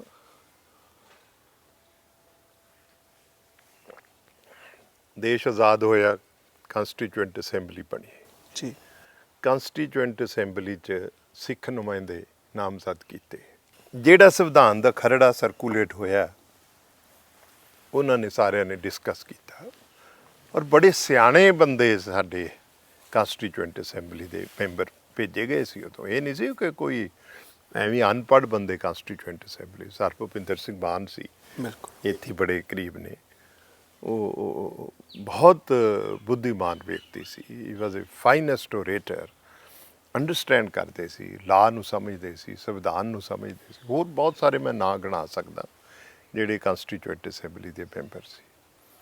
ਉਹਨਾਂ ਨੇ ਉਸ ਵੇਲੇ ਇਤਰਾਜ਼ ਉਠਾਇਆ ਕਿ ਨਹੀਂ, ਇਹ ਕੰਸਟੀਟਿਊਸ਼ਨ 'ਚ ਸਾਡੀਆਂ ਜਿਹੜੀਆਂ ਐਸਪੀਰੇਸ਼ਨਸ ਨੇ ਉਹ ਰਿਫਲੈਕਟ ਨਹੀਂ ਹੋ ਰਹੀਆਂ, ਨਾ ਹੀ ਉਹਨਾਂ ਦਾ ਕੋਈ ਸੇਫ ਗਾਰਡ ਹੈ। nobody bothered, nobody addressed the issues ਜਾਂ reservations of the Sikh community. ਨਤੀਜਾ ਇਹ ਹੋਇਆ ਕਿ they did not sign the constitution. Do you know that ਜਿਹੜੇ Sikh members of the Constituent Assembly are not signatory to the Indian Constitution, but the Constitution came into being, it was approved ਤੇ ਉਹ 26 ਜਨਵਰੀ 1950 ਨੂੰ ਲਾਗੂ ਹੋ ਗਿਆ। ਮੈਜੋਰਿਟੇਰੀਅਨ ਸ਼ਬਦ ਜਿਹੜਾ ਤੁਸੀਂ ਵਰਤਿਆ, ਮੈਂ ਪਿਛਲੇ ਦਿਨੀ ਆਲ ਪਾਰਟੀ ਮੀਟਿੰਗ 'ਚ ਵੀ ਇਸ ਦਾ ਥੋੜ੍ਹਾ ਜਿਹਾ ਖੁਲਾਸਾ ਕੀਤਾ ਸੀ ਕਿ ਭਾਰਤ ਜਿਹੜਾ ਸੰਵਿਧਾਨ ਆ ਸਾਡਾ, ਉਹ ਕਹਿਣ ਨੂੰ ਫੈਡਰਲ ਹੈ ਵੀ ਜੀ Indian constitution is a federal constitution, but it is not. ਇਹ ਬੜਾ ਫੰਡਾਮੈਂਟਲੀ ਯੂਨਿਟਰੀ ਕਾਨਸਟੀਟਿਊਸ਼ਨ ਹੈ। ਜਦੋਂ ਸਵਾਲ ਇਹ ਹੈ ਕਿ ਇਹਨੂੰ ਪਰਿਭਾਸ਼ਿਤ ਕੌਣ ਕਰ ਰਿਹਾ, ਇਹਦੀ ਇੰਟਰਪ੍ਰੀਟੇਸ਼ਨ ਕੌਣ ਕਰ ਰਿਹਾ। ਜੇ ਤਾਂ ਕੋਈ ਸੈਕੂਲਰ ਪੋਲਿਟੀ ਇੰਡੀਆ ਦੇ ਕਾਨਸਟੀਟਿਊਸ਼ਨ ਨੂੰ ਇੰਟਰਪ੍ਰੇਟ ਕਰ ਰਹੀ ਹੈ then this constitution would look secular and federal. ਜੀ ਜੇ majoritarian polity ਬੀਜੇਪੀ ਜਾਂ ਆਰਐਸਐਸ ਉਹਨੂੰ ਇੰਟਰਪ੍ਰੇਟ ਕਰ ਰਹੀ ਹੈ ਤਾਂ it is not only unitary, it is majoritarian constitution. ਔਰ ਉਹ ਜਦੋਂ ਮੈਜੋਰਿਟੇਰੀਅਨ ਮਾਈਂਡਸੈਟ ਸੰਵਿਧਾਨ ਨੂੰ ਪਰਿਭਾਸ਼ਿਤ ਕਰਦਾ ਹੈ ਤਾਂ ਉਸ ਸੰਵਿਧਾਨ 'ਚ ਫਿਰ ਘੱਟ ਗਿਣਤੀਆਂ ਦੀ ਕੋਈ ਥਾਂ ਨਹੀਂ ਰਹਿ ਜਾਂਦੀ। ਸਮਝੇ? ਅੱਜ ਦੇਸ਼ ਦੀ ਪੋਲੀਟਿਕਸ ਨੂੰ ਇੱਕ ਮੈਜੋਰਿਟੇਰੀਅਨ ਮਾਈਂਡ ਸੈਟ ਪਰਿਭਾਸ਼ਿਤ ਕਰ ਰਿਹਾ ਔਰ ਪ੍ਰਭਾਵਿਤ ਕਰ ਰਿਹਾ। ਨਤੀਜਾ ਇਹ ਹੋਇਆ ਕਿ 35-36% ਆਬਾਦੀ ਵਾਲੇ ਮੁਸਲਮਾਨਾਂ ਦਾ ਇੱਕ ਵੀ ਨੁਮਾਇੰਦਾ ਜਿੱਤ ਕੇ ਪਾਰਲੀਮੈਂਟ 'ਚ ਨਹੀਂ ਗਿਆ। ਬਿਲਕੁਲ। ਉੱਤਰ ਪ੍ਰਦੇਸ਼ 'ਚੋਂ ਇੱਕ ਵੀ ਨੁਮਾਇੰਦਾ ਨਹੀਂ ਜਿੱਤ ਸਕਿਆ ਕਿਉਂਕਿ ਦਿਸ ਇਜ਼ ਅ ਮੈਜੋਰਿਟੇਰੀਅਨ ਪੋਲਿਟੀ। ਤੁਸੀਂ ਵਰਟੀਕਲੀ ਕਮਿਊਨਲਾਈਜ਼ ਕਰਤਾ ਔਰ ਇਲੈਕਟੋਰੇਟ ਨੂੰ ਕਮਿਊਨਲ ਲਾਈਨਸ 'ਤੇ ਡਿਵਾਈਡ ਕਰਤਾ। ਉਹਦੇ 'ਚ ਇਹ ਆ ਵੀ ਘੱਟ ਗਿਣਤੀ ਵਾਲੇ ਜਿਹੜੇ ਨੇ ਉਹ ਘੱਟ ਗਿਣਤੀ 'ਚ ਰਹਿ ਗਏ ਅਤੇ ਵੱਧ ਗਿਣਤੀ ਵਾਲੇ ਮੈਜੋਰਿਟੀ 'ਚ ਆ ਗਏ। ਇਟਸ ਏ ਪਾਰਲੀਮੈਂਟਰੀ ਡੈਮੋਕ੍ਰੇਸੀ, ਹਰ ਚੀਜ਼ ਮੈਜੋਰਿਟੀ ਨਾਲ ਹੁੰਦੀ ਹੈ, ਇਸ ਕਰਕੇ ਸਾਰਾ ਕੁਝ ਹੀ ਇੱਕ ਪਾਸੜ ਹੋ ਗਿਆ, ਬਾਕੀ ਲੋਕ ਹੱਥ ਮਲਦੇ ਰਹਿ ਗਏ। ਇਹ ਚੀਜ਼ਾਂ ਜਿਹੜੀਆਂ ਸੀ ਇਹ ਉਸ ਵੇਲੇ ਮੈਂ ਪਾਰਲੀਮੈਂਟ ਦੀ ਡਿਬੇਟ ਪੜ੍ਹ ਰਿਹਾ ਸੀ, ਡਾਕਟਰ ਭੀਮ ਰਾਓ ਅੰਬੇਦਕਰ ਸਾਹਿਬ ਦੀ ਇੱਕ ਸਪੀਚ ਬਤੌਰ ਲਾਅ ਮਿਨਿਸਟਰ ਮੈਂ ਉਹਨਾਂ ਦੀ ਪੜ੍ਹੀ ਪਾਰਲੀਮੈਂਟ ਵਿੱਚ। ਇਹ ਆਜ਼ਾਦੀ ਤੋਂ ਬਾਅਦ ਉਹਨਾਂ ਨੇ ਕਿਹਾ ਕਿ ਮੇਰੇ ਧਿਆਨ ਵਿੱਚ ਲਿਆਂਦਾ ਜਾ ਰਿਹਾ ਹੈ ਬਾਰ-ਬਾਰ ਕੁਛ ਲੋਕਾਂ ਵੱਲੋਂ ਕਿ ਐਸਾ ਸਮਾਂ ਆ ਸਕਦਾ ਹੈ ਕਿ ਇਹ ਕਨਸਟੀਟਿਊਸ਼ਨ ਨੂੰ ਪਰਿਭਾਸ਼ਿਤ ਕਰਨ ਸਮੇਂ ਬੜੀ ਵੱਡੀ ਬਦਮਾਸ਼ੀ ਹੋ ਸਕਦੀ ਹੈ। ਔਰ ਉਹਨਾਂ ਨੇ ਇਹ ਵੀ ਕਿਹਾ ਉੱਥੇ, ਆਈ ਕੋਟ ਡਾਕਟਰ ਅੰਬੇਦਕਰ, ਉਹਨਾਂ ਨੇ ਕਿਹਾ addressing the parliament, he said, a new doctrine has come up in India that when a minority wants to share its legitimate concerns with the majority, they are dubbed as communalists. Their aspirations are dubbed as communal aspirations. But when majority impose its will on the minority, that is called nationalism. ਜੀ See, this is the majoritarian interpretation of the Indian Constitution. ਤੇ ਉਹਨਾਂ ਨੇ ਕਿਹਾ ਸੀ ਵੀ ਜੇ ਇਹਦੀ ਪਰਿਭਾਸ਼ਾ ਨੂੰ ਬਦਲਣ ਵਿੱਚ ਜੇ ਕੋਈ ਇਸ ਕਿਸਮ ਦੀ ਬਦਤਮੀਜ਼ੀ ਕੀਤੀ ਗਈ ਤਾਂ ਮੈਂ ਭਾਵੇਂ ਸੰਵਿਧਾਨ ਨੂੰ ਬਣਾਇਆ, ਮੈਂ ਪਹਿਲਾ ਬੰਦਾ ਹੋਵਾਂਗਾ ਜਿਹੜਾ who constitution will burn the copies of the constitution. ਬਿਲਕੁਲ ਹੁਣ ਉਹ ਕਨਸਟੀਟਿਊਸ਼ਨ ਜਿਹੜਾ ਹੈਗਾ ਉਹ ਮਿਸਯੂਜ਼ ਹੋ ਰਿਹਾ ਜੀ ਹਾਂਜੀ। ਸਾਡੇ ਉਦਣ ਆਲ ਪਾਰਟੀ ਮੀਟਿੰਗ 'ਚ ਸਾਰੇ ਬੰਦੇ ਕਹਿ ਰਹੇ ਸੀ ਕਿ 50 ਕਿਲੋਮੀਟਰ ਤੱਕ BSF ਦਾ ਦਾਇਰਾ ਅਖਤਿਆਰ ਵਧਾ ਕੇ ਅਨਕਨਸਟੀਟਿਊਸ਼ਨਲ ਕੰਮ ਕੀਤਾ ਭਾਰਤ ਸਰਕਾਰ ਨੇ। ਜਦੋਂ ਮੇਰੀ ਵਾਰੀ ਆਈ ਸੀ ਤਾਂ ਮੈਂ ਉਹਨਾਂ ਨੂੰ ਕਿਹਾ ਸੀ ਵੀ ਅਨਕਨਸਟੀਟਿਊਸ਼ਨਲ ਨਹੀਂ ਕੀਤਾ, ਇਹ ਬੇਈਮਾਨੀ ਉਹਨਾਂ ਨੇ ਕਨਸਟੀਟਿਊਸ਼ਨਲੀ ਕੀਤੀ ਹੈ। ਕਨਸਟੀਟਿਊਸ਼ਨ ਜਿਹੜਾ ਹੈਗਾ ਉਹਨਾਂ ਨੂੰ ਇਸ ਤਰ੍ਹਾਂ ਦੇ ਧੱਕੇ ਕਰਨ ਦੀ ਆਗਿਆ ਦਿੰਦਾ ਹੈ। ਇਹ ਹੁਣ ਯੂਨਿਟਰੀ ਕਨਸਟੀਟਿਊਸ਼ਨ ਹੈ ਬਿਲਕੁਲ ਤੇ ਉਹਨਾਂ ਦੀ ਮਰਜ਼ੀ ਹੈ, ਗੱਲਾਂ ਭਾਵੇਂ ਉਹ ਕੋਆਪਰੇਟਿਵ ਫੈਡਰਲਿਜ਼ਮ ਦੀਆਂ ਕਰਨ ਮੋਦੀ ਸਾਹਿਬ, ਲੇਕਿਨ ਲਾਗੂ ਜਿਹੜਾ ਹੈਗਾ ਉਹ ਮੈਜੋਰਿਟੇਰੀਅਨ ਕਨਸਟੀਟਿਊਸ਼ਨ ਲਾਗੂ ਕਰ ਰਹੇ ਨੇ ਔਰ ਉਹਨਾਂ ਨੇ ਕਾਨੂੰਨੀ ਤੌਰ 'ਤੇ ਲਾਗੂ ਕੀਤਾ ਸਭ ਕੁਝ, ਇਹਨੂੰ ਚੈਲੰਜ ਨਹੀਂ ਕੀਤਾ ਜਾ ਸਕਦਾ। ਅਤੇ ਉੱਥੇ ਮੈਂ ਇਕਬਾਲ ਸਾਹਿਬ ਦਾ ਇੱਕ ਸ਼ੇਰ ਬੋਲਿਆ ਸੀ ਕਿ ਬੜਾ ਪਿਆਰਾ ਸ਼ੇਰ ਹੈ ਕਿ ਜਫਾ ਜੋ ਤੂਨੇ ਕੀ वो कायदे से की है, जफ़ा जो तूने की वो कायदे से की, हाँ हम ही कार बंदे असूले वफा न से। ਤੂੰ ਤਾਂ ਜਿਹੜੀ ਬੇਵਫਾਈ ਵੀ ਕੀਤੀ ਹੈ ਉਹ ਕਾਨੂੰਨ ਨਾਲ ਕਰਤੀ ਹੈ ਅਤੇ ਅਸੀਂ ਜਦੋਂ ਉਜ਼ਰ ਕਰਦੇ ਹਾਂ ਤਾਂ ਤੁਸੀਂ ਕਹਿੰਦੇ ਹੋ ਤੁਸੀਂ ਸੰਵਿਧਾਨ ਦੀ ਵਫਾ ਨਹੀਂ ਪਾਲ ਰਹੇ, ਬੇਈਮਾਨ ਤੁਸੀਂ ਹੋ। ਜੀ ਹੁਣ ਇਹ ਐਡੀ ਵੱਡੀ ਤਰਾਸਦੀ ਹੈ, ਇਹਨੂੰ ਕੌਣ ਸਮਝੇਗਾ? these are between the lines. Who will read it? This is the tragedy of the time. This is the tragedy of Punjab. People who understand the nuances, they are not given the opportunity. People who don't understand anything, they are at the helm of the affairs. Now who to be blamed? ਜਿਹੜੇ ਬੰਦੇ ਸ਼ਾਹ ਰਾਵਾਂ ਦੇ ਲੁਟੇਰੇ ਨੇ ਉਹੀ ਸਭ ਤੋਂ ਵੱਡੇ ਸਿਆਸਤਦਾਨ ਬਣੇ ਨੇ। ਹਾਂਜੀ, ਉਹਨਾਂ ਨੂੰ ਪੁੱਛ ਲਓ ਵੀ ਕਨਸਟੀਟਿਊਸ਼ਨ ਦੇ ਕਿੰਨੇ ਆਰਟੀਕਲ ਨੇ। ਹਾਂਜੀ, ਦੇ ਵੋਂਟ, ਕਿਉਂਕਿ ਕਿਸੇ ਨੇ ਕਿਤਾਬ ਤੇ ਕਦੇ ਚੱਕੀ ਨਹੀਂ ਨਾ, ਕਿਤਾਬ ਨਾਲ ਤਾਂ ਵਾਸਤਾ ਨਹੀਂ। ਤੁਸੀਂ ਹੁਣ ਆਹ ਇੰਟਰਵਿਊ ਖਤਮ ਕਰੋ, ਜਿਹੜੇ ਟੌਪ ਦੇ ਪੋਲੀਟੀਸ਼ੀਅਨ ਨੇ ਪੰਜਾਬ ਦੇ, ਉਹਨਾਂ ਨੂੰ ਟੈਲੀਫੋਨ ਲਾਓ, ਉਹਨਾਂ ਨੂੰ ਪੁੱਛੋਗੇ ਸਾਰ ਸਾਹਿਬ ਤੁਸੀਂ ਅੱਜ ਕੱਲ੍ਹ ਕਿਹੜੀ ਕਿਤਾਬ ਪੜ੍ਹ ਰਹੇ ਹੋ? ਜੇ ਤੁਹਾਨੂੰ ਦੱਸ ਦੇਣ ਤਾਂ ਮੇਰਾ ਨਾਮ ਹਟਾ ਦਿਓ, ਕਿਉਂਕਿ ਕਿਤਾਬ ਨਾਲ ਸਾਡਾ ਇਲਮ ਨਾਲ ਵਾਸਤਾ ਹੀ ਨਹੀਂ ਹੈ। ਹਾਂਜੀ, ਇਸ ਕਰਕੇ ਇਹ ਤਾਰੀਖ ਦੌਰ ਜਿਹੜਾ ਹੈਗਾ ਉਹਦੇ 'ਚੋਂ ਅਸੀਂ ਗੁਜ਼ਰ ਰਹੇ ਹਾਂ।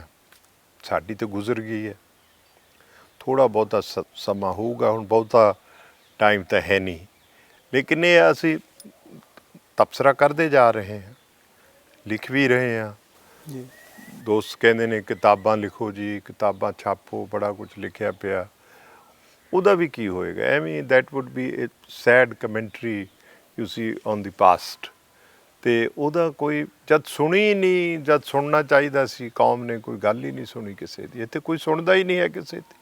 ਕਿੱਡੀ ਵੱਡੀ ਟ੍ਰੈਜਡੀ ਹੈ। No one listens to you. ਇਸ ਵਾਸਤੇ ਸਭ ਕੁਛ ਜਿਹੜਾ ਸੀ ਪਿੱਠ ਕਰ ਲਈ ਹੈ, ਗੁਰਬਾਣੀ ਵੱਲ ਪਿੱਠ ਕਰ ਲਈ ਹੈ, ਸਾਰੇ ਇਤਿਹਾਸ ਵੱਲ ਪਿੱਠ ਹੋ ਗਈ ਹੈ।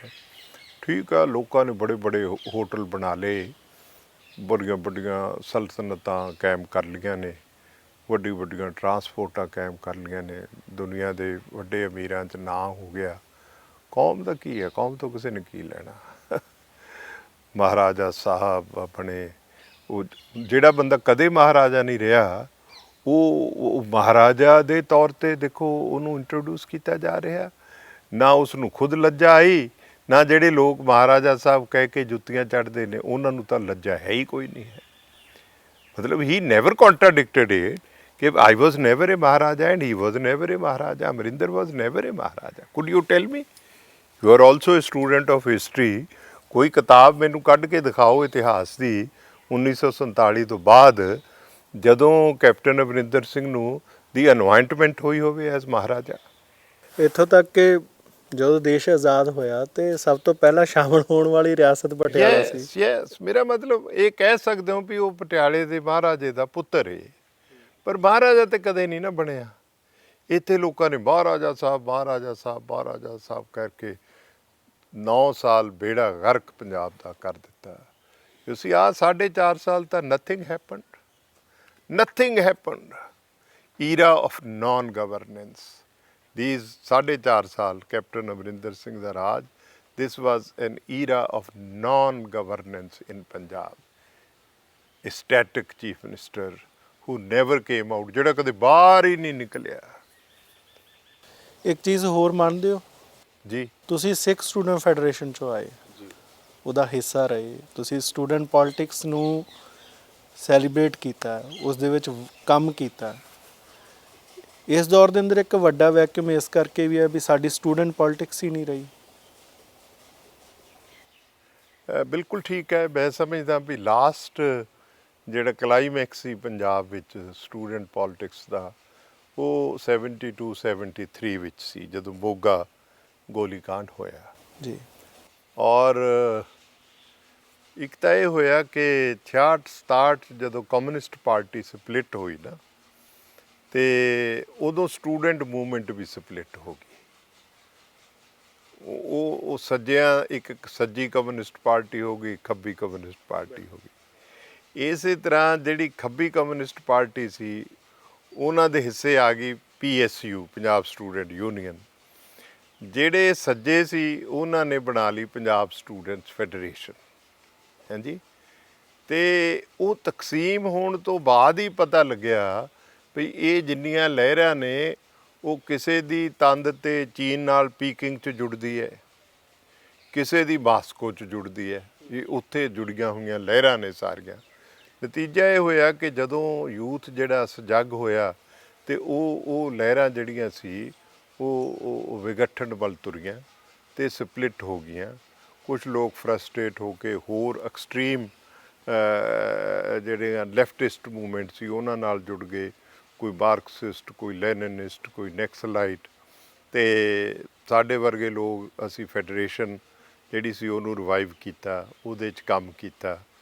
ਤੇ ਲੇਕਿਨ ਐਜ਼ ਏ ਹੋਲ ਜਿਹੜੀ ਸੀ ਸਟੂਡੈਂਟ ਮੂਵਮੈਂਟ ਜਿਹੜੀ ਸੀ, ਸੰਗਠਿਤ ਮੂਵਮੈਂਟ ਜਿਹੜੀ, ਉਹ ਪੰਜਾਬ 'ਚ ਖਤਮ ਹੋ ਗਈ ਔਰ ਲੀਡਰਸ਼ਿਪ ਦਾ ਵੈਕਿਊਮ ਵੀ ਆਇਆ ਬਹੁਤ ਵੱਡਾ। ਡਾਕਟਰ ਮਨਮੋਹਨ ਸਿੰਘ ਵੀ ਸਿੱਖ ਸਟੂਡੈਂਟ ਫੈਡਰੇਸ਼ਨ ਦੇ ਰਹੇ ਨੇ? ਜੀ ਜੀ, ਉਹ ਵੀ ਰਹੇ। ਥੋੜਾ ਦੱਸੋ ਸਿੱਖ ਸਟੂਡੈਂਟ ਫੈਡਰੇਸ਼ਨ ਦੇਖੋ, ਉਹ ਡਾਕਟਰ ਮਨਮੋਹਨ ਸਿੰਘ ਵੀ ਗਿਆਨੀ ਕਰਤਾਰ ਸਿੰਘ ਉਹਨਾਂ ਦੇ ਹੀ ਪ੍ਰੋਡਕਟ ਨੇ।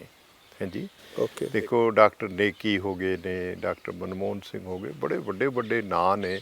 ਡਾਕਟਰ ਹਰਬੰਸ ਲਾਲ ਨੇ, ਅਮਰੀਕਾ ਦੇ ਬਹੁਤ ਵੱਡੇ ਡਾਕਟਰ ਨੇ।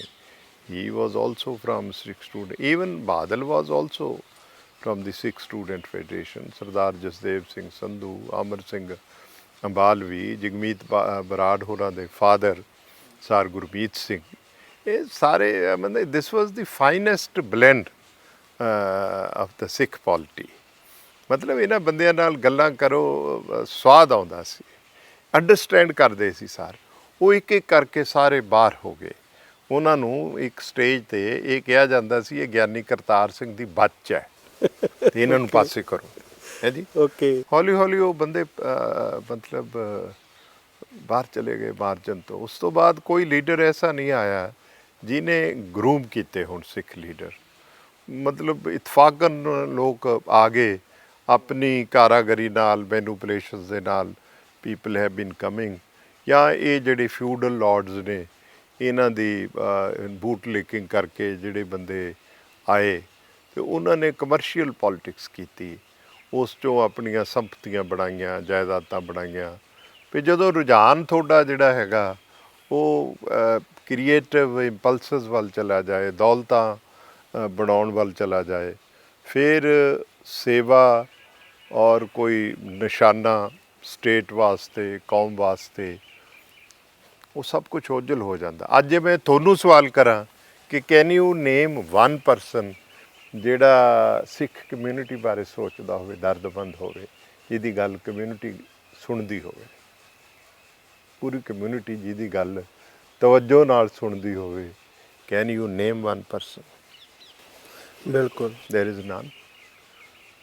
ਜੇ ਯਾਦ ਵੀ ਹੋਣਗੇ ਤਾਂ ਸਾਨੂੰ ਫਿਰ ਪੁਰਾਣੇ ਨਾਮ ਹੀ ਯਾਦ। ਨਹੀਂ, ਮੈਂ ਉਹੀ ਕਹਿਣਾ ਵੀ ਇਹ ਕਿੰਨੀ ਵੱਡੀ ਟ੍ਰੈਜਡੀ ਹੈ ਕੌਮ ਦੀ ਕਿ ਨਾਓ ਵੀ R the 5th religion of the world. Sikhism has been recognized as the 5th religion of the world, and there is no leader of the community. After all, there has to be people at the helm of affair ਜਿਹੜੇ ਕੌਮ ਦੇ ਨਿਸ਼ਾਨੇ ਜਿਹੜੇ ਹੈਗੇ ਨੇ ਉਹਨਾਂ ਨੂੰ ਕਦੇ ਡਿਫਾਈਨ ਕਰਨ, ਉਹਨਾਂ ਨੂੰ ਸਮਝਾਉਣ, ਪੂਰੀ ਕਮਿਊਨਿਟੀ ਤੱਕ ਪਹੁੰਚ ਉਹਨਾਂ ਦੀ ਹੋਵੇ।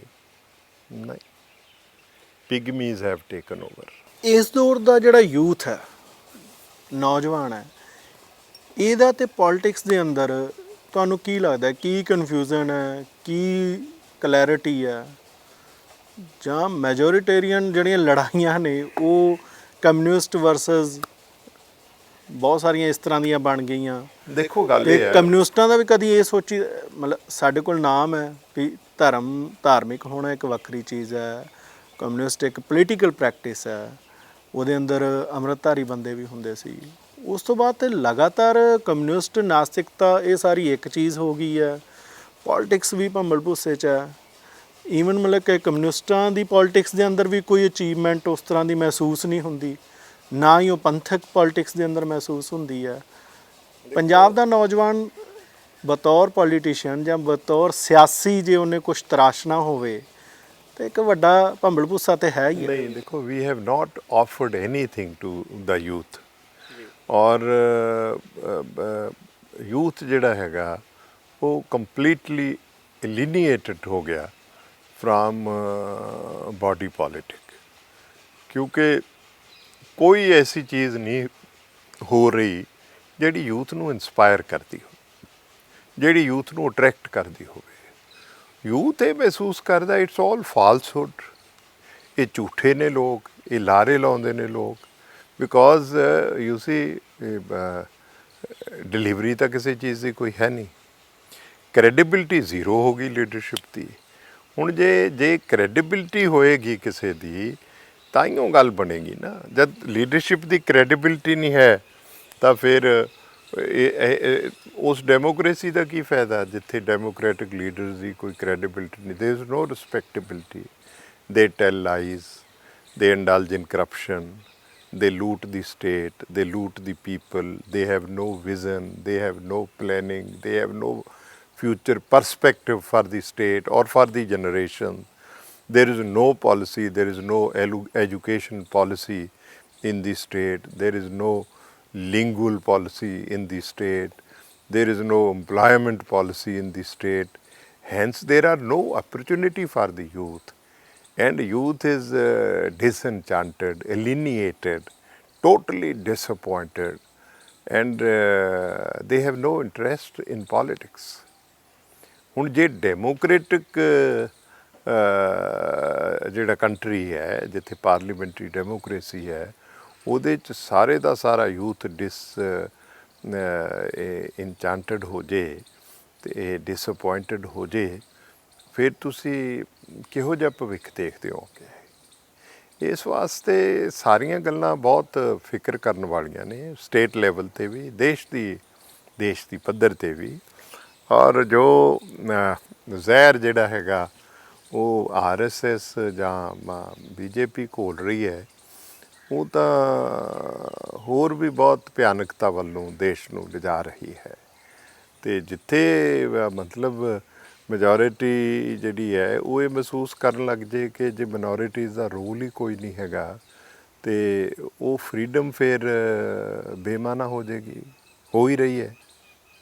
ਉਸ ਫਰੀਡਮ ਦਾ ਕੀ ਮਾਨਾ ਰਹਿ ਗਿਆ ਮੁਸਲਮਾਨ ਦੇ ਵਾਸਤੇ, ਕ੍ਰਿਸਚਨ ਦੇ ਵਾਸਤੇ ਜਾਂ ਸਿੱਖ ਦੇ ਵਾਸਤੇ? ਇਹ ਜਿਸ ਕਿਸਮ ਦੀਆਂ ਗੱਲਾਂ ਬਾਤਾਂ ਹੋ ਰਹੀਆਂ ਨੇ, ਸਾਰੀਆਂ ਚੀਜ਼ਾਂ ਡਿਫਾਈਨ ਕਰਦੇ, ਸਾਰੀਆਂ ਚੀਜ਼ਾਂ ਜ਼ਿਕਰ ਕਰਦੇ ਵੀ ਬੜਾ ਕਈ ਵਾਰੀ ਸੌੜੀਆਂ ਗੱਲਾਂ ਲੱਗਦੀਆਂ ਨੇ। ਬਿਲਕੁਲ। ਪਰ ਇਹ ਉਹ ਪੇਨ ਹੈ ਜਿਹੜੀ ਅਸੀਂ ਸਾਈਕੀ ਦੇ ਤੌਰ 'ਤੇ ਹੰਢਾ ਰਹੇ ਹਾਂ। ਠੀਕ ਹੈ ਨਾ ਜੀ, ਸਾਡੀ ਸਾਈਕੀ ਇਹ ਮਹਿਸੂਸ ਕਰ ਰਹੀ ਹੈ ਕਿ ਠੀਕ ਨਹੀਂ ਹੋ ਰਿਹਾ, ਜੋ ਕੁਝ ਵੀ ਹੋ ਰਿਹਾ ਦੇਸ਼ ਵਿੱਚ ਠੀਕ ਨਹੀਂ ਹੋ ਰਿਹਾ।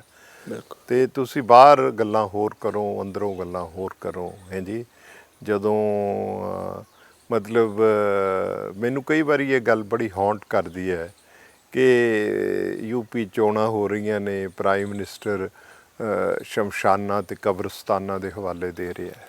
ਬਿਲਕੁਲ। What is this nonsense?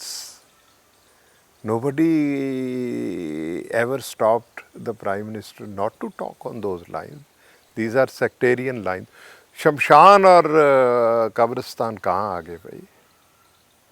मतलब you are referring to two separate identities and two separate communities. ਤੇ ਇੱਕ ਜਿਹੜੀ ਕਮਿਊਨਿਟੀ ਹੈ ਉਹਨੂੰ ਤੁਸੀਂ ਦੂਜੀ ਦੇ ਖਿਲਾਫ ਤਿਆਰ ਕਰ ਰਹੇ ਹੋ ਔਰ ਤੁਸੀਂ ਇਸਤੇਮਾਲ ਕਰ ਲਿਆ। ਨਤੀਜਾ ਇਹ ਹੋਇਆ ਕਿ ਪੂਰੀ ਦੀ ਪੂਰੇ ਉੱਤਰ ਪ੍ਰਦੇਸ਼ ਵਿੱਚੋਂ ਇੱਕ ਵੀ ਘੱਟ ਗਿਣਤੀ ਦਾ ਨੁਮਾਇੰਦਾ ਜਿੱਤ ਕੇ ਪਾਰਲੀਮੈਂਟ 'ਚ ਨਹੀਂ ਪਹੁੰਚ ਸਕਿਆ। This is the politics, this is the majoritarian rule, this is the majoritarian democracy. ਅਤੇ ਇਹ ਸਾਰਾ ਕੁਛ ਕਾਊਂਟਰ ਪ੍ਰੋਡਕਟਿਵ ਹੋ ਗਿਆ। ਫਰੀਡਮ ਦੇ ਗੇਨਸ ਜਿਹੜੇ ਨੇ ਉਹ ਸਾਰੇ ਬੈਕਗਰਾਊਂਡ ਚਲੇ ਗਏ। ਹੁਣ ਮੁੱਢੋਂ ਇਤਿਹਾਸ ਕੌਣ ਲਿਖੇਗਾ? ਨਾ ਹੁਣ ਇੱਥੇ ਜੈ ਪ੍ਰਕਾਸ਼ ਨਾਰਾਇਣ ਜੀ ਨੇ, ਨਾ ਇੱਥੇ ਭੀਮ ਰਾਓ ਅੰਬੇਦਕਰ ਆ ਜਿਹੜਾ ਇਹ ਕਹੇ ਮੈਂ ਕਨਸਟੀਟਿਊਸ਼ਨ ਸਾੜਾਂਗਾ। ਮੈਂ ਸੋਚਿਆ ਸੀ ਕਿ ਮੈਂ ਕਹਾਂ ਕਿ ਹੁਣ 70 ਸਾਲ ਹੋ ਗਏ ਨੇ, ਕਨਸਟੀਟਿਊਸ਼ਨਲ ਰਿਵਿਊ ਹੋਣਾ ਚਾਹੀਦਾ, ਐਵਰੀ 50 ਈਅਰਸ ਕਨਸਟੀਟਿਊਸ਼ਨ ਰਿਵਿਊ ਹੋਣਾ ਚਾਹੀਦਾ, ਪਰ ਰਿਵਿਊ ਕੌਣ ਕਰੇਗਾ? ਜੇ ਮੈਜੋਰਿਟੇਰੀਅਨ ਮਾਈਂਡਸੈਟ ਨਾਲ ਹੀ ਰਿਵਿਊ ਹੋਣਾ ਅਤੇ ਇਹ ਤਾਂ ਪਹਿਲਾਂ ਨਾਲੋਂ ਵੀ ਜ਼ਿਆਦਾ ਰੈਜਮੈਂਟੇਸ਼ਨ ਹੋ ਜਾਏਗੀ। We will lose all rights. ਇਸ ਕਰਕੇ ਕੋਈ ਬਹੁਤ ਵਧੀਆ ਨਹੀਂ ਤਸਵੀਰ ਨਜ਼ਰ ਆ ਰਹੀ, ਬਹੁਤ ਧੁੰਦਲੀ ਹੈ, ਬਹੁਤ ਧੁੰਦਲੀ ਹੈ। ਔਰ ਇੰਨਾ ਕੁਝ ਜੰਮ ਗਿਆ ਉਹਦੇ ਉੱਤੇ, ਉਹਨੂੰ ਸਾਫ਼ ਕਰਨਾ ਅਸੰਭਵ ਤਾਂ ਨਹੀਂ ਪਰ ਮੁਸ਼ਕਲ ਬਹੁਤ ਹੈ ਹੁਣ in a given situation. That's what I feel. Thank you so much.